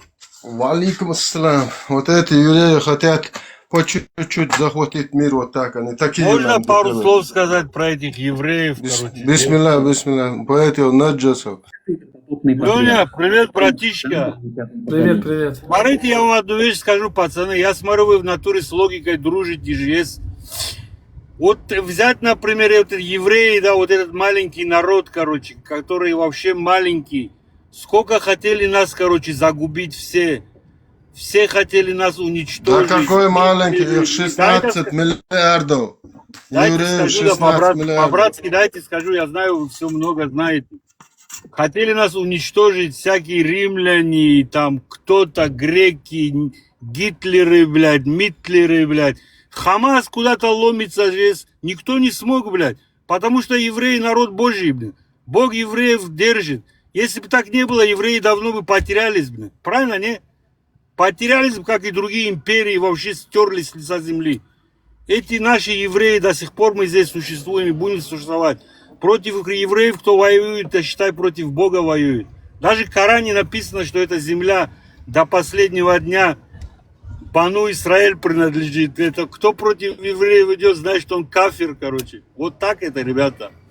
Кстати, Вот я не складно разговариваю, но вот так по-любому поймите. В каком аяте сказано вот то, что... Я не знаю, каком, 21-й, 5-й, я не изучаю, я знаю, что сказано. Если хочешь, найди, есть там такой, брат. Не, я просто... Мне Дорогой. Есть Ну, написано везде, что эта земля принадлежит евреям. Если Бог не хотел бы евреев, мы давно потерялись бы, как все другие не, потерялись. это хороший аргумент просто, если бы найти бы... По-любому, чтобы- по-любому. Ног чевуй, по-любому, братишка. По-любому, если бы Бог не хотел бы, евреев не держал. 100%. Я всегда говорю, что Вообще Аллах потерялись бы, помогает растворились евреям. бы. Аллах Растворились помогает бы. евреям. Аллах это шестерка евреев, Конечно, 100%. помогает. Если нет, кто такие? Что мы, спайдермены, что ли? Всех порвали здесь. Всех порвали на районе, бля. Все, где они? Иран, вот чуть-чуть времени сдохнет, бля. Это правительство. Народ освободится. Доброго вечера всем. Доброго вечера всем. Добрый вечер, добрый вечер. У меня короткий вопрос. Вот кто поддерживает, да, вот палестинцев, всех вот этих, да, ну, против евреев, которые... Да, это Палестина, это шутка. Ну, это да. Ну, у меня конкретный вопрос. А почему вот они не говорят за Чечню? То, что в Чечне происходит. А, чеченцы не хотят черепать, чеченцы хотят национальное государство. Вот Это в том-то харам. дело, вот, подожди, а почему ты за палестинцев болеешь, а не за то, что у тебя страна у тебя больная? Даже правильно? Чеченцы бедные, Кадыров скоро сдохнет, чеченцы освободятся с Божьей помощью, бля. Путин сдохнет. Путин сдохнет, Кадыров пропал. Вот, понимаете, вот они говорят за палестинцев, за иранцев. Кто говорит? Кто говорит?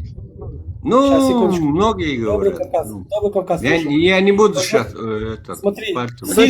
Россия говорит. Россия говорит. Они вынуждены повторять. Не, ты скажи, что там в Чечне происходит. Как там Так я же убивают людей. В Сирии погибло сотни тысяч людей, никого это не волновало. В Иране убили 45 тысяч людей недавно, никого не волновало. В Ливане поубивали кучу. В Африке, мусульманская страна, в один день закопала 1 миллион человек. И ты видел это? Показывают по всему миру. Никого не волновать. Но если еврей Вот, видишь. ударит, если еврей А кого-то ты ударит, про Палестину говоришь. А ты Я вообще, наоборот. вот который, ты знаешь, мне что интересно, знаешь, Вот эти чеченцы, которые за Палестину, там то все. А ты знаешь, что палестинцы, они У тебя ошибочное мнение, что чеченцы за Палестину это пропаганда российская. я не Это имею... пропаганда России гонит. Да подожди российская ты, пропаганда. елки-палки, дай мне сказать. Они просто, вот многие, вот, да, как ты, заходят и говорят про Палестину. Палестинцы там страдают, то да, все. А ты знаешь, палестинцы, кто такие вообще? Знаем палестинцы, кто такие, что вы знаете. По религии, подожди, мы в турбинах израильтян не искали. Да подожди ты, елки-пал, не спеши. По религии, кто они такие? Они мусульмане как будто бы. Ну, это понятно. А шииты, Кто суиты... сказал, что они мусульмане? Как будто они сунниты. Нет, подожди. Ты скажи, они суиты или шииты? Сунниты, да. Сунниты. Что сунниты, но там и суннитов не. Мы, если там начинаешь разбираться, там в исламе нету никого. Блин, ребята, да они... Если их поддерживает Иран, там, это, шииты, ну, как можно их Кто назвать? поддерживает? Кто поддерживает, скажи еще раз. А кто поддерживает Хамас, например? Хамас поддерживает Иран. Ну вот там-то дело. А Иран шииты, правильно? Иран шииты, вот они поддерживают. Кто поддерживает палестинцев? Россия и Иран. Ну, вот в том-то дело. А они, значит, кто? Они, значит, кто? Шииты или сунниты? Подожди. Катар тоже поддерживает Хамас. Хамасники, они наполовину. Там есть и сунниты, и шииты. Ребята, вы вообще запутались. В Хамасе шиитов нету и никогда не было. Просто они все дружат против Израиля, за это им похуй. Не, ребята, я не хочу, я ни с кем не хочу ссориться, да, просто мы дискуссию ведем там, знаете. Просто... Хамас поддерживает Катар, послушай меня, Катар. Да, вот Иран. Просто поймите, вот где-то в 48 году это Израилю... Сейчас, секунду, я тебе объясню. Хамас это сунниты и шииты. Катар нету там шиитов, Леня, где там шииты? Ну, там кто есть, там шиит? Есть, нету, братан, нету. Нету ни одного. Для суннитов шииты кафиры. Да, в основном там сунниты, да. Катар поддерживает Хамас. Иран поддерживает тоже Хамас, потому что они дерутся против евреев. Это самое святое. И все. В основном Иран поддерживает исламский джихад. Финансирует. Все вот эти войны поддерживает Катар. Там общак у них находится там. Катар, Иран. Иран в основном исламский джихад кормит, а Катар Хамас кормит. И все они дружат вместе против Израиля, короче. Ну, об этом мы знаем все, мы говорим об этом. Когда мы ударили по Катару, да, то есть у всех поняли, что у нас фляжка свистит, все, мы уже идем всех мочить. Через 2 недели, да, по-моему, 2 недели Хамас сдал нам всех наших заложников, которые не захватили, и подписали договор, что они сдадут оружие. Сейчас мы мочим пока Иран. После Ирана мы придем к Хамасу, скажем, ну что, оружие сдали? Они говорят, нет, будем мочить сейчас Хамас, все. А Хамас, если оружие сдаст, их замочат свои же, прикинь. Их свои же замочат там, короче, кто против них. Есть много кого. Есть люди, которые понимают, что из-за Хамаса Газа разорилась. Хамас Россия поддерживает, финансирует, оружие поставляет Иран. Хамас кафиры, ибо написано в Коране, что эта земля принадлежит, Аллах дал Бану Исраэль, детям Израиля до последнего дня. В Коране написано зеленым по белому. Парень Ву, классный парень, мне было приятно с ним разговаривать. Кстати, первый раз его слышу. Кто это? Откуда? Кто-то его знает? Кто это? Где это? За кого-то? Вот здесь. Да, интересный парень, да. Ладно, ребята, всего хорошего. Приятно было с вами поговорить. Дай Бог вам здоровья, удачи и всех благ. Всем нам. Удачи на нашей Всем стороне будет. здравым людям. Уходи свободным, в следующий раз приходи свободным. Тебя здесь, Ай, Сау, пожалуйста. чеченская пословица сильная. Давайте. Паркала. Это как идет пропаганда, мне вообще жестокая такая, серьезная пропаганда идет. Как можно людям промыть мозги?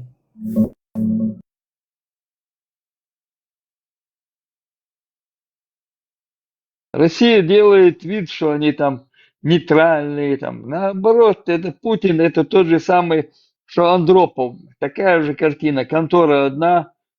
Чтобы отвлечь внимание от Украины, что они там творят в Украине, они затеяли вот это вот, финансировали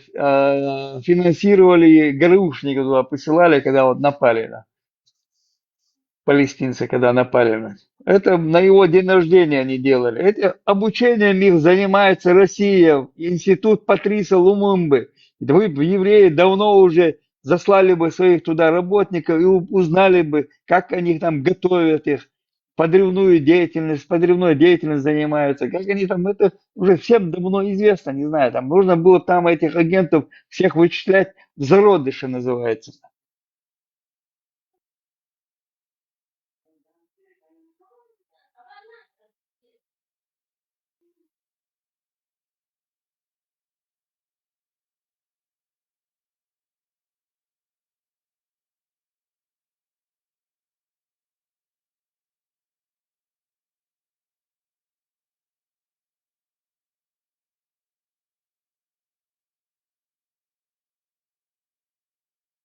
Можно было бы сразу и арестовывать даже.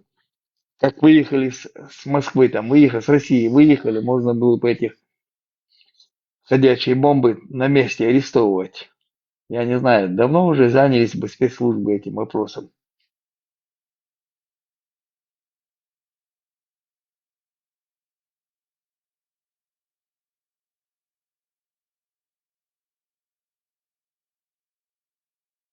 Вот я нашел пару аятов, я не знаю, насколько там, вот сейчас давайте почитаем. 5 сура, 20 аят. Вот Муса Моисей сказал своему народу: «О мой народ, помните милость, которую Аллах оказал вам, когда создал среди вас пророков, сделал вас царями и даровал вам то, чего не даровал никому из миров». И вот следующий аят. «О мой народ, ступите на священную землю, которую Аллах предписал вам, и не обращайтесь вспять, а не то вернетесь потерпевшими убыток». Вот об этом говорил вот предыдущий ушел, что в Коране написано, что евреям дарована земля.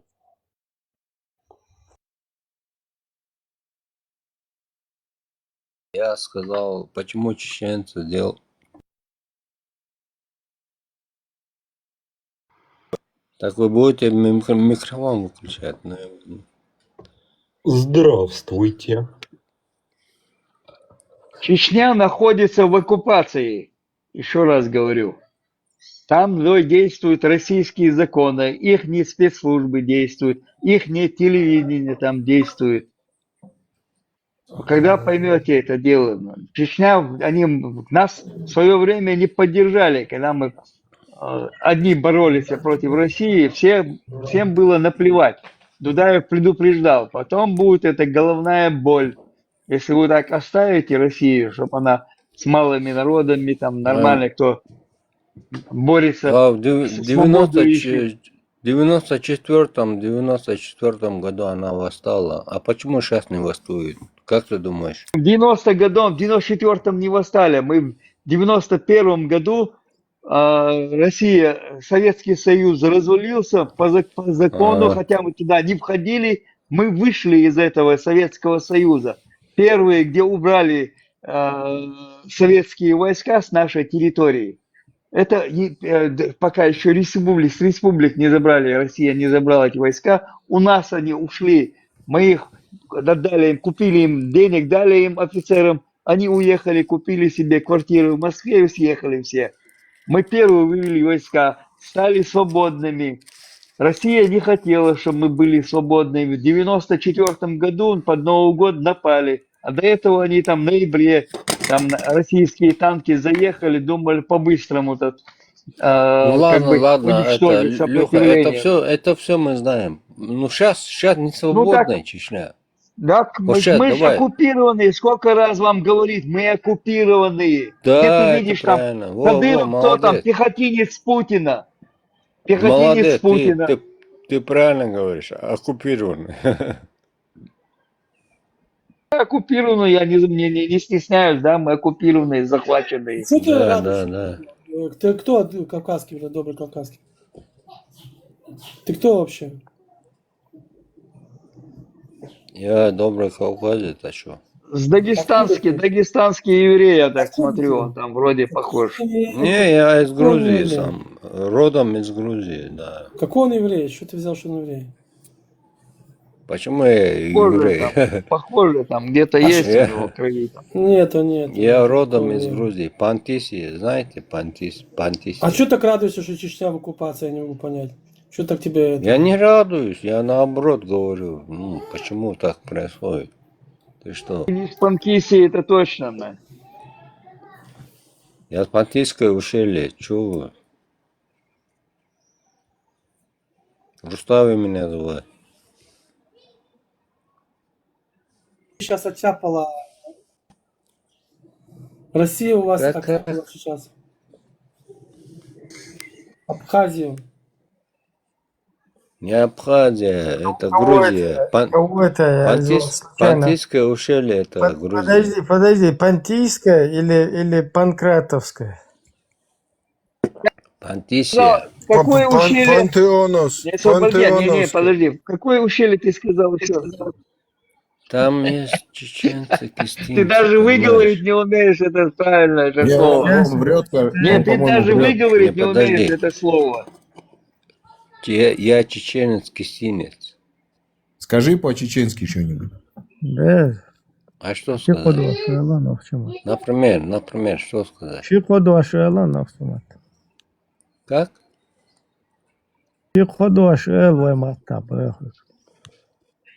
Шиходош, экдоас. Нормально, да? Нормально меня понял, да? Сейчас нормально. Вот видишь. Это самое... Да. Вот. Чеченцы, кистинцы. Сот эрло, вот эпон, хамелут эпон. Галанч важер, он. Хасавюр терроризм, сюлеоризм. О, Сюлево, сразу Сюлево. Вот в чем. Да, имам Шамиль, Даял Хуми, имам Шамиль, Петушок, царский наложницы. О, начинается инсан, гуян, Петушок. Ой, значит, окка, та проблема. Имам Шамиль, герой, я царский наложницы, мов ночи там галактину. Аз имам Шамиль, хакайна маватмета. Ас бохи, он милуй, он герой, вы опущенный царский наложницы. Дерват сон, герой вати. Продался он Российской Да, он Хасавюртер, сюлеором, да, Оланда. Хасавюртер, Сюлево. А что Бога Сразу Элма Элерхуек. Сразу Элма Хасавюртер. Ладно, и Сохасюртер, Сюлево, а шуде граб, что чеченский под кадыровцами, да? Аллах, вот, что теперь шеф из этого прям трон ты раком вот, ну. Аллах возьмем. Не, подожди. Из раком вот на глух, соайн рабу. Именно Хауа. Соайн рабу. Я не имею в виду. Да подожди ты, я не имею в виду тебя именно. Я говорю, все чеченцы сейчас рабами стали. Правильно? Это мы еще посмотрим. Ну, в данный момент это правильно или нет? Ну, В данный момент мы просто оккупированные. А рабы Ну, вы в том-то и дело, вот, пожизненные в видишь, Дагестане. ты сам, если вы оккупированы, значит, вы рабы вот этого Путина. Дагестан, это вы в Дагестане. Дагестан, шудяш, бәріш бойш. Они свободные, Зачем да? мне дагестанцам? Мне Дагестан не Не, свободные, да, нахчи рабы шбубок. Нахчи боа, нахчи рабы, нахчи Да я лейш, тоже среди вас, елки-палки. Не, свободные, сотятся, нахчи лейш бубок. Нахчи лейш бубок, это да, танги. Бой, это да, нахчи лейш бубок. Это нахчи лейш бубок, это да, отлично. Я тоже среди вас, елки-палки. Не, Ну, мы подожди, ты говоришь, официально вот подожди, так, подожди, добрый кавказец, ты Он в говоришь, Дагестане, вы оккупированы. Дагестанец, о. Почему ты не говоришь то, что мы оккупированы? Ты делаешь акцент на них, а не на нас. Ну, я, в принципе, не являюсь гражданином, скажем, и человеком с Кавказа, но ты только что выразился то, что вы оккупированы. Почему ты не сказал то, что мы я считаю, даже это я ему объясняю, Ну, что ты это говоришь, мы, что в вы. принципе. Потому что я из их нации. Ну, ты сперва определись. Ты не из нашей нации, ты из нашей силой. Ты из нашей силой. Тейпан мело. Баршхо. Из вот муга юхала. Баршхо тейпан. Подожди, барчху. Есть разница быть, подожди секундочку, есть разница быть рабами, как ты говоришь, а есть разница быть... Нет, только он. Да? Только Сейчас, он говорил, Панкиси говорил там, сейчас выяснилось, что он с Дагестана. Теперь, послушай, есть разница, теперь говоришь, как сказал, вот не вы, а мы, и ты с такой насмешкой говоришь. Ты знаешь, что сейчас вот Путин, ну, там недолго осталось. Путин же сдохнет, все это развалится. И русские будут первые кричать, что он пидорас, понимаешь? Первые.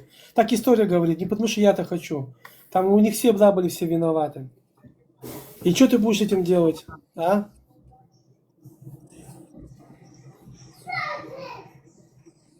Включи кукурузку. Хутайпту, люхак, барчхой, хутайпту, сакитерс. Он сагазаешь тайп. Я давно уже в тайпах пытаюсь там разобраться, но барчхо я вообще не слышу. А к какому обществу, к какому тухому относится барчхо? Он не знает, он хотел, наверное, сказать Бацу Эльяш Руиз. Баршхой Бош. А даже до Панкиси, Панкиси выговорить не умеет сейчас. Игорь Убов, и там Панкиси, Руи.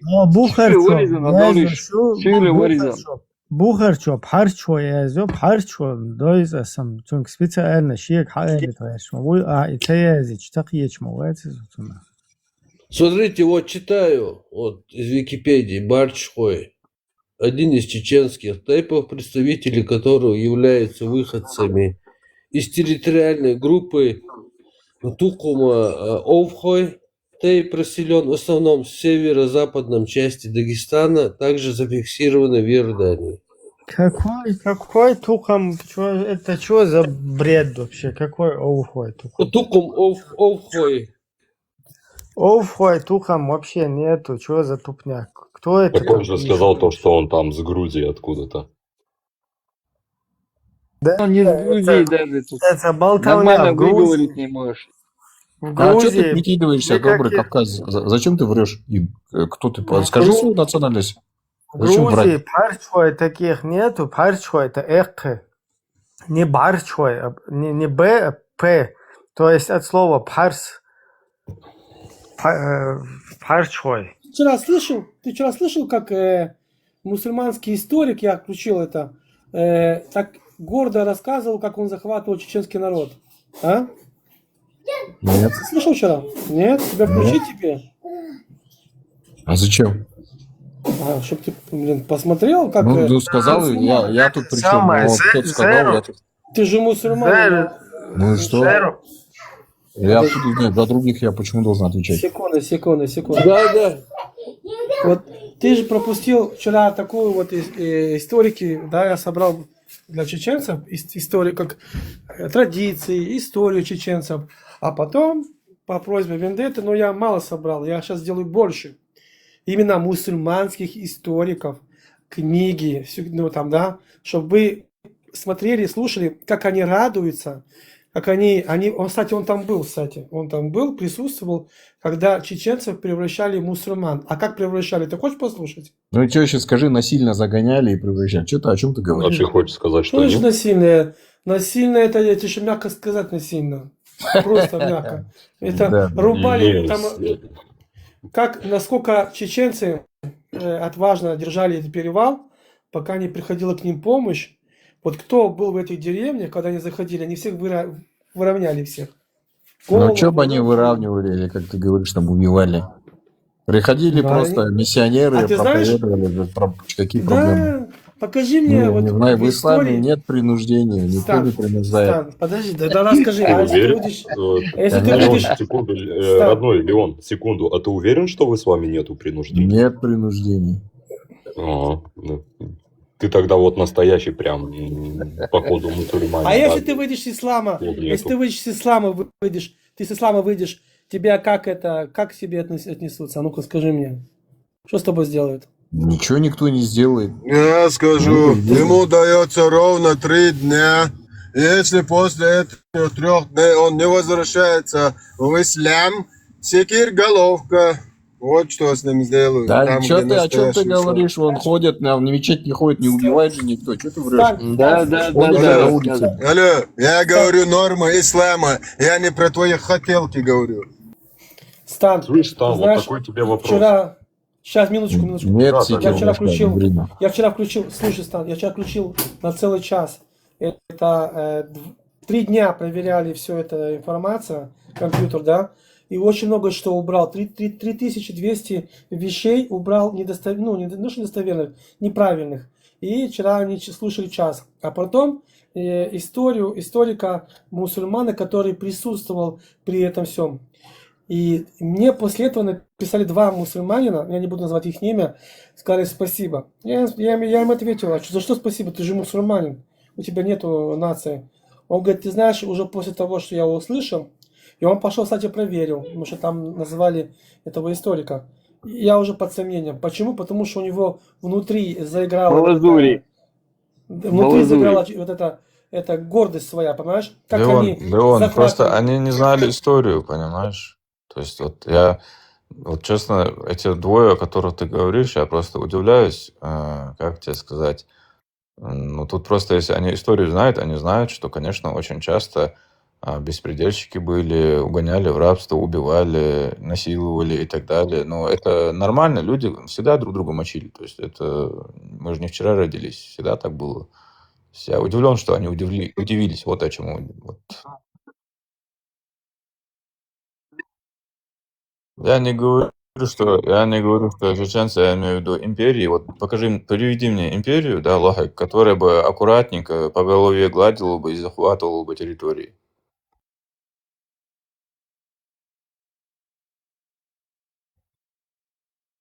Арабская империя ничем не лучше. Арабская империя такая же херня. Те же самые яйца, но только в профиль, да.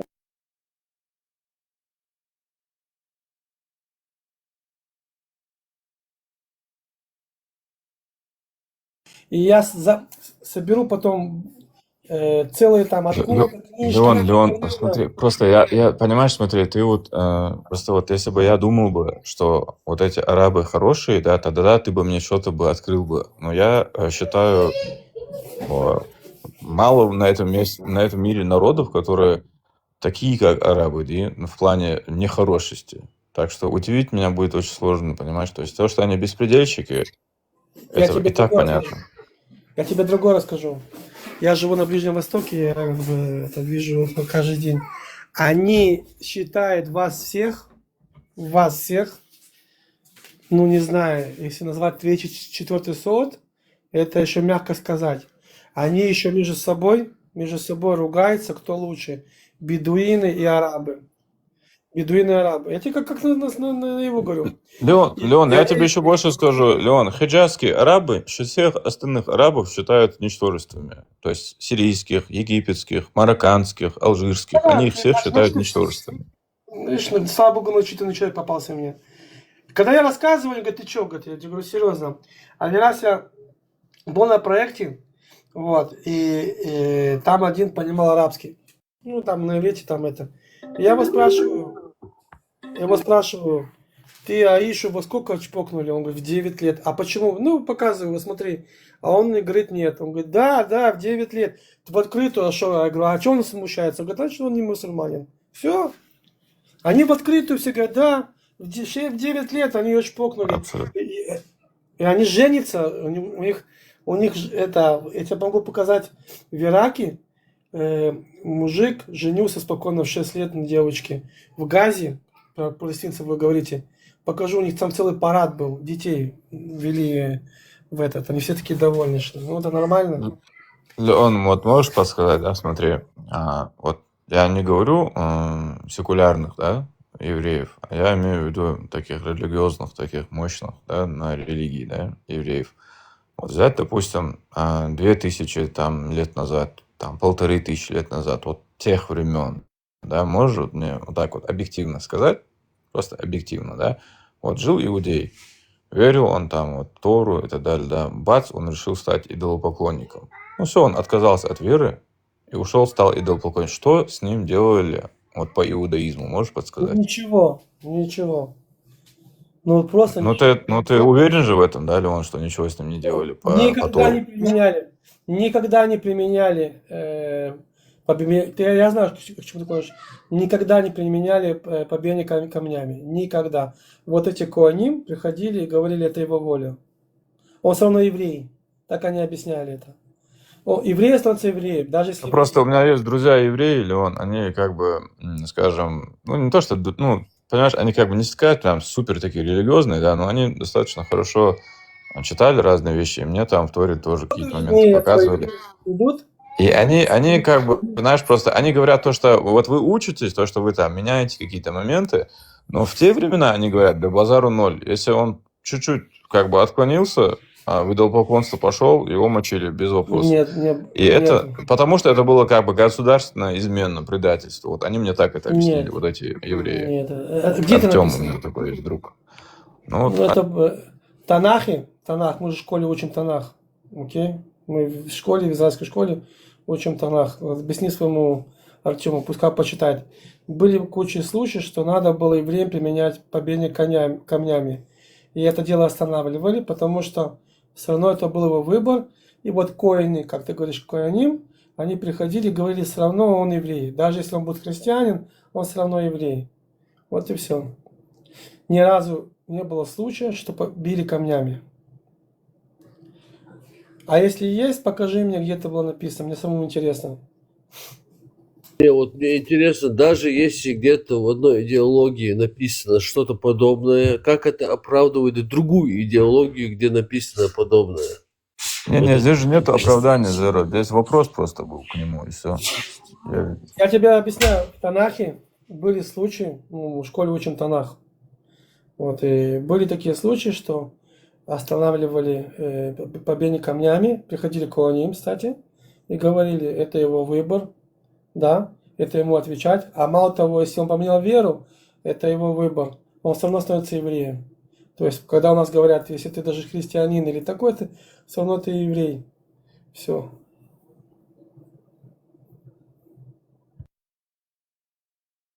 Покажи мне, серьезно, я с удовольствием почитаю.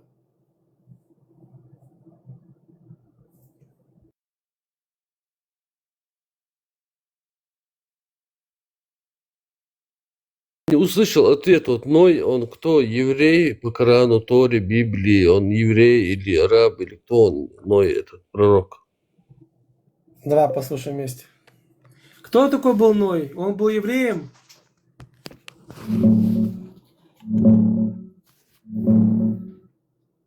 Ной – это библейский праведник, 10-й патриарх от Адама, сын Ламеха.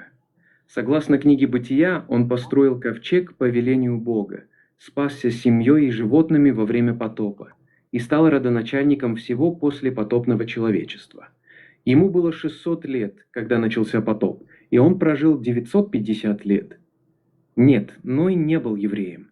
Понятие «еврей», «иври» впервые появляется в Библии только в истории Авраама. Это десяток поколений спустя после Ноя. Евреи как народ ведут происхождение от Авраама, Исаака и особенно Иакова, которого Бог признавал в Израиле.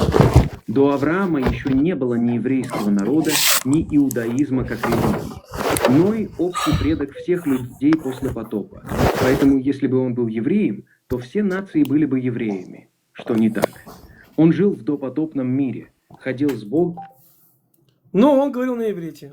Вот. Вот что самое странное. Потому что Ной это на иврите.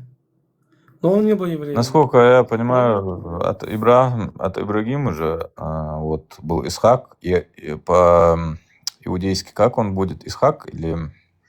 Сейчас не помню. От него... Да, Яков, да, вот Яков, да. И от него, соответственно, все, кто пошли, это уже именно, евреи, правильно, насколько я понимаю? Да. Не, говоришь, не побивали камнями. А в Библии написано, вот Иисус там что-то спорил с фарисеями, потом он что-то сказал, и те подняли камни, чтобы его побить, а тот убежал. Это что, не побивание камнями было, да? Написано. Леон. Не, это ваши иудеи, апостолы написали, это не христиане, не язычники это все писали. Асват, а у вас это побивание камнями в Коране есть женщин? Не, они самого Бога хотели побить камнями, а тут говорит, вообще, у нас вообще не побивали камнями никого. Врет, а может, как человек. я загадаю, я сегодня побрил Аллаха под жилет. Может, у нас тоже были такие. Ты побрил Иисуса, понятно. Вот, хорошо, ты побрил Иисуса. Я побрил Аллаха. И он же врет. Иисуса я не знаю. Иисуса я не знаю, я Аллаха знаю. Я Аллаха знаю, который прислал аяты, прислал аяты педофилии, аяты инцестные аяты. Я вот его знаю. Бисмилля. Короче, Леон, хуцпа твоя слишком дешевая, не надо такие рассказывать вещи. Пошел бриться он, да? Побрили.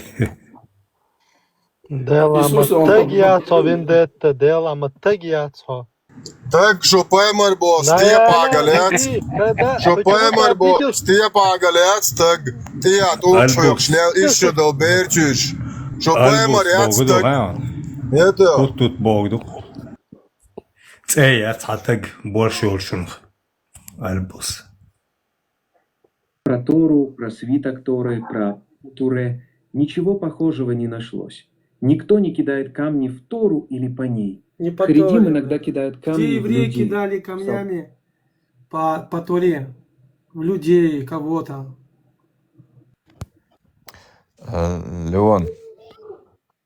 Леон, там вот возьмем Второзаконие 17, двоеточие 2. Там четко написано, что если отходит от религии, соответственно, побивается камнями. Я с тобой согласен, да, я тебе говорю, да, написано такое. Но Много когда такого. они применяли, правильно, написано, я с тобой согласен, да, написано, я же сказал. Не, сейчас не применяют, со средневековья не применяют, Леон, но раньше применяли, понимаешь? Это стыдиться нечего тут. Не, я тебе объясняю, нечего стыдиться. Вообще нечего стыдиться. Я не знаю, что здесь какой стыд. Написано так и так кидать камнями. Но когда такой случай становился, приходили коаним, да, и они останавливали это. Они говорили, это его воля, это ему дать ему это. Так, это его выбор. То есть он никого не убил. Он ничего такого плохого не сделал.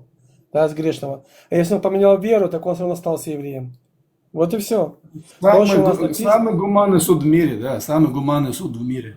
Ну, вот я тебе говорю, посылаю тебе, он тебе говорит, когда Давайте я скажу вам самый гуманный суд в мире. Леон, представляешь, Аллах сделал нам предопределение, пока мы находились в чреслах своих отцов, надо 40 тысяч лет, там разные версии, и потом, Аллах нас, сжигает вечно. Я говорю, алло, 29-й, из-за чего?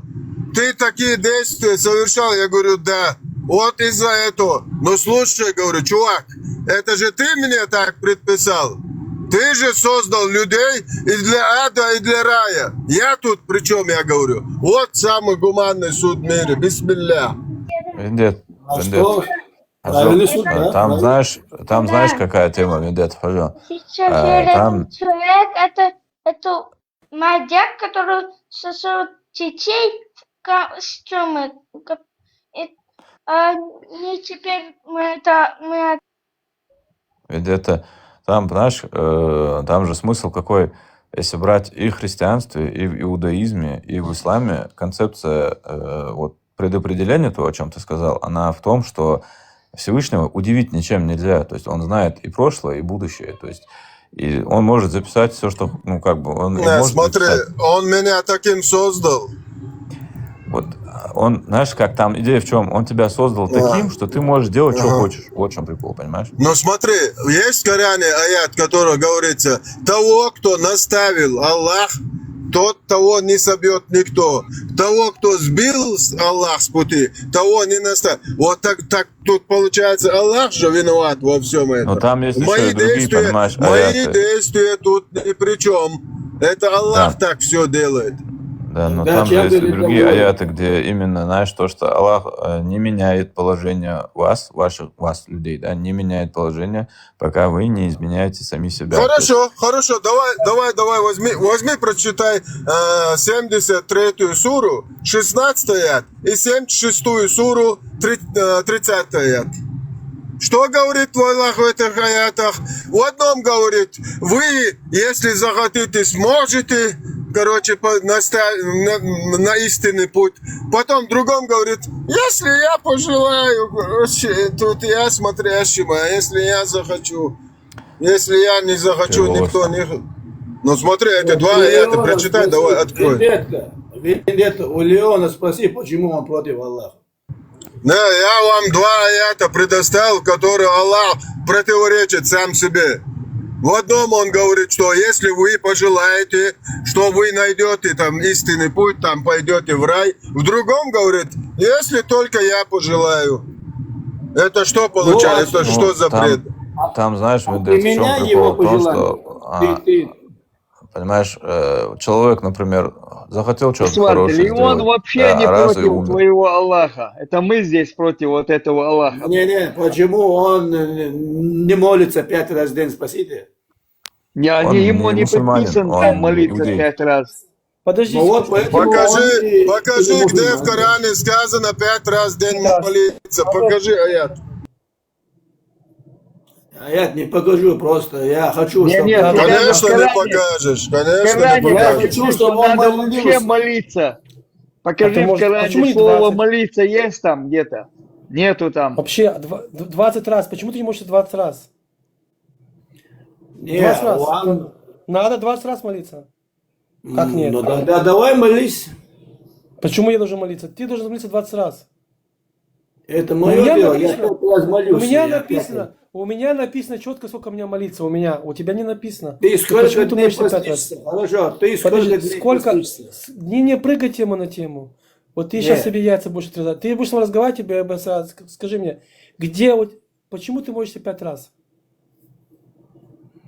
Потому что я должен. Потому В что каком ему законе? арабы сказали. Да? А я где написано? слушаю арабов. Где я это? подчиняюсь арабам, да? Ты раба. Я ты раб арабов. Вот еще одна арабская наложница. Все. Вендетта, ты иудейская наложница, ты... Я из вашего Аллаха сделал свою наложницу. Они Нет, просто ты не знают, целый что день зороастрийцы еще до нашей эры делали пятикратную молитву, и в такое же время суток, и телодвижение тоже так же. Просто ислам у них это перенял, просто скопировал. Скопировал, да, скопировал. Ну и что? И посмотрите, видео есть до сих пор, рассмотрите, как молятся. Там у них статуэтки есть, как они молятся. Там эти все эти... Алсыз арнах бухшаш нохчу бубош. Я что арбаш лею бош. Это нохчу мат буч. За что газ лею бош лилшу. Вот что арбу лею бош лилшу. Нохчу мат буч. Это со мат, со даже Аллах леват. Со Аллах интир даделу вообще лично со. Со вообще Аллах вещь вот. Это со даже Аллах леват. Не то что арбу. Ведет дял вы вообще, дял ви. Дел, ты шукса. Дикта. Дел я ватсо, я дел хуйр шватсо, астуно хир умаца дина. Это проблема, я дел. Вендетта, Хаджул, ночи Аллы, они верили в то, что судьба есть, можешь подсказать? Ночи Аллы дел, ты шбархар буэрша, ты до чардин чудал. Это я понимаю, я имею в виду, что вот... Ладно, чудал. Дял watch хацер, вот такие вот слова есть же у вас тоже, Да, ночи, что... верили. Дял дыргахову. Верили. Есть судьба. Стан больницы ты обоч, дал маршал дол ол, ночь олш. Дал это бойл ол, дал кадох кил ол, дал мула ол. Дел пурбанц ол, это дал мокшмаршли ол, дел маршал ол. Ишабеш язычник шмух. Они абстрактно это так говорили, шейкара хумдуацдера гардуния. То, что происходит, шейкара хумдуацдера, да амад есть, ишделикара, дух дел, дикха ишта. Потому что это неизведанное, неизвестно, это вообще это что такое, это реальность, что это происходит. Потому что вообще никто не знает, до сих пор никто не знает. Ну, и вот поэтому не говорили так абстрактно, говорили, они не придавали такой детерминистский ему смысл, детерминизм, там, свобода воли. Просто свобода воли есть, конечно. Я понимаю то, что ты говоришь. Свободы воли нету. Откуда свобода воли? Есть. Что? Нет свободы воли, потому что ты что-то не в теме. Мусульмане по истории, куда-то приходили, вот любую возьми, даже в Европу, они там брали, делали казни, силы заставляли вот так даже джизи и всю эту систему.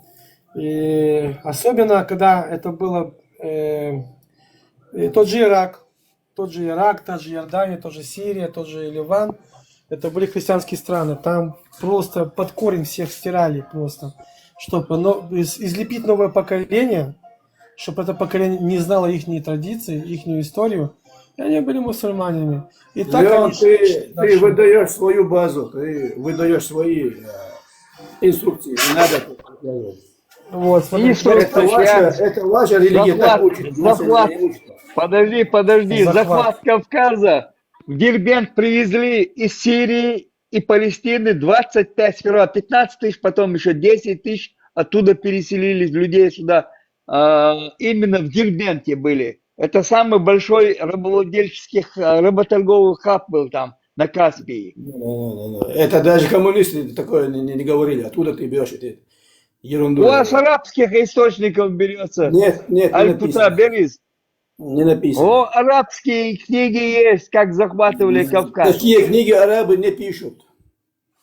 Это был Футух, это Балдан, Аль-Балазури пишет. Первое вторжение на Кавказ. Да? С восхищением, с пеной у рта пишет еще. Как они насиловали кавказских женщин, с пеной у рта, с восхищением пишут. Прочитайте. Знаешь, это называется то, что происходит. Посмотри, какая разница. Знаешь, Леон, знаешь, что происходит у них в голове? Это как стокгольмский синдром бывает. Вот они не верят, что у них отношение меняется к этому захватчику. Да. Террористу у них отношение такое меняется. Монголы так просто. Смотри, с ВМ, как удобно разговаривать. Почему не верят? Смотри, с ВМ приятно разговаривать на любые темы. Мы с ним затронули самые страшные темы, самые острые темы, и поговорили спокойно. И пришел вот этот абориген, и его уже подгорать кричит. То есть вы тоже спрашивал меня серьезные темы, я спокойно отвечал. То же самое. Я говорю, надо быть образованным. Надо быть образованным хотя бы. Ты можешь ошибиться, но тебя могут поправить, но ты можешь спокойно разговаривать без криков. Понимаешь? Вот мы сейчас время разговариваем. Послушай, подожди, услышь меня. Вот мы с Вэем, пример тебе, разговаривали сейчас целый час. Я ему задал вопросы. Я не вы. Так я даю тебе пример. Вот учись у него, учись хотя бы у него. Нет, я уже учился у всех. Я у всех уже всему учился. И что? И чему ты научился? Вот ты лжец. Вот я тебе это скажу. Открою тебе тайну, ты лжец. Давай, раскрой мне, в чем я соврал?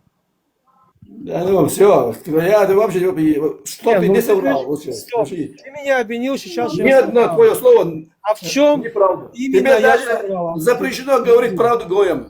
Ты что тут болтаешь? Гой это народ. Вы произошли от гоев, да, это народ. Вы произошли от гоев вообще-то. Я тоже гой. Мы пишем тоже, что мы гой. Не, вы произошли от гоев, но вы не гои.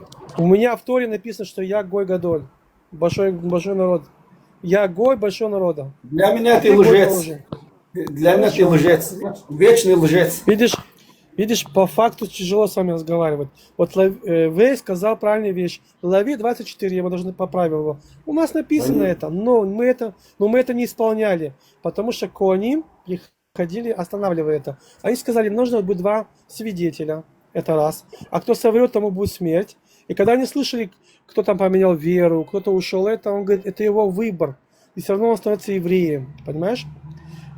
То есть никогда не доходил, это не позор. Ну, никогда не доходил до такого. То есть у тебя всегда выбор есть. Поэтому у нас в стране, послушай, есть люди, которые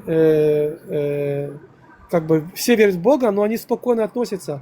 Если я там скажу на датичника что-то такое плохое, никто не придет, меня не убьет за это, понимаешь? У нас нету фанатизма, как у вас этого фанатизма. Нету.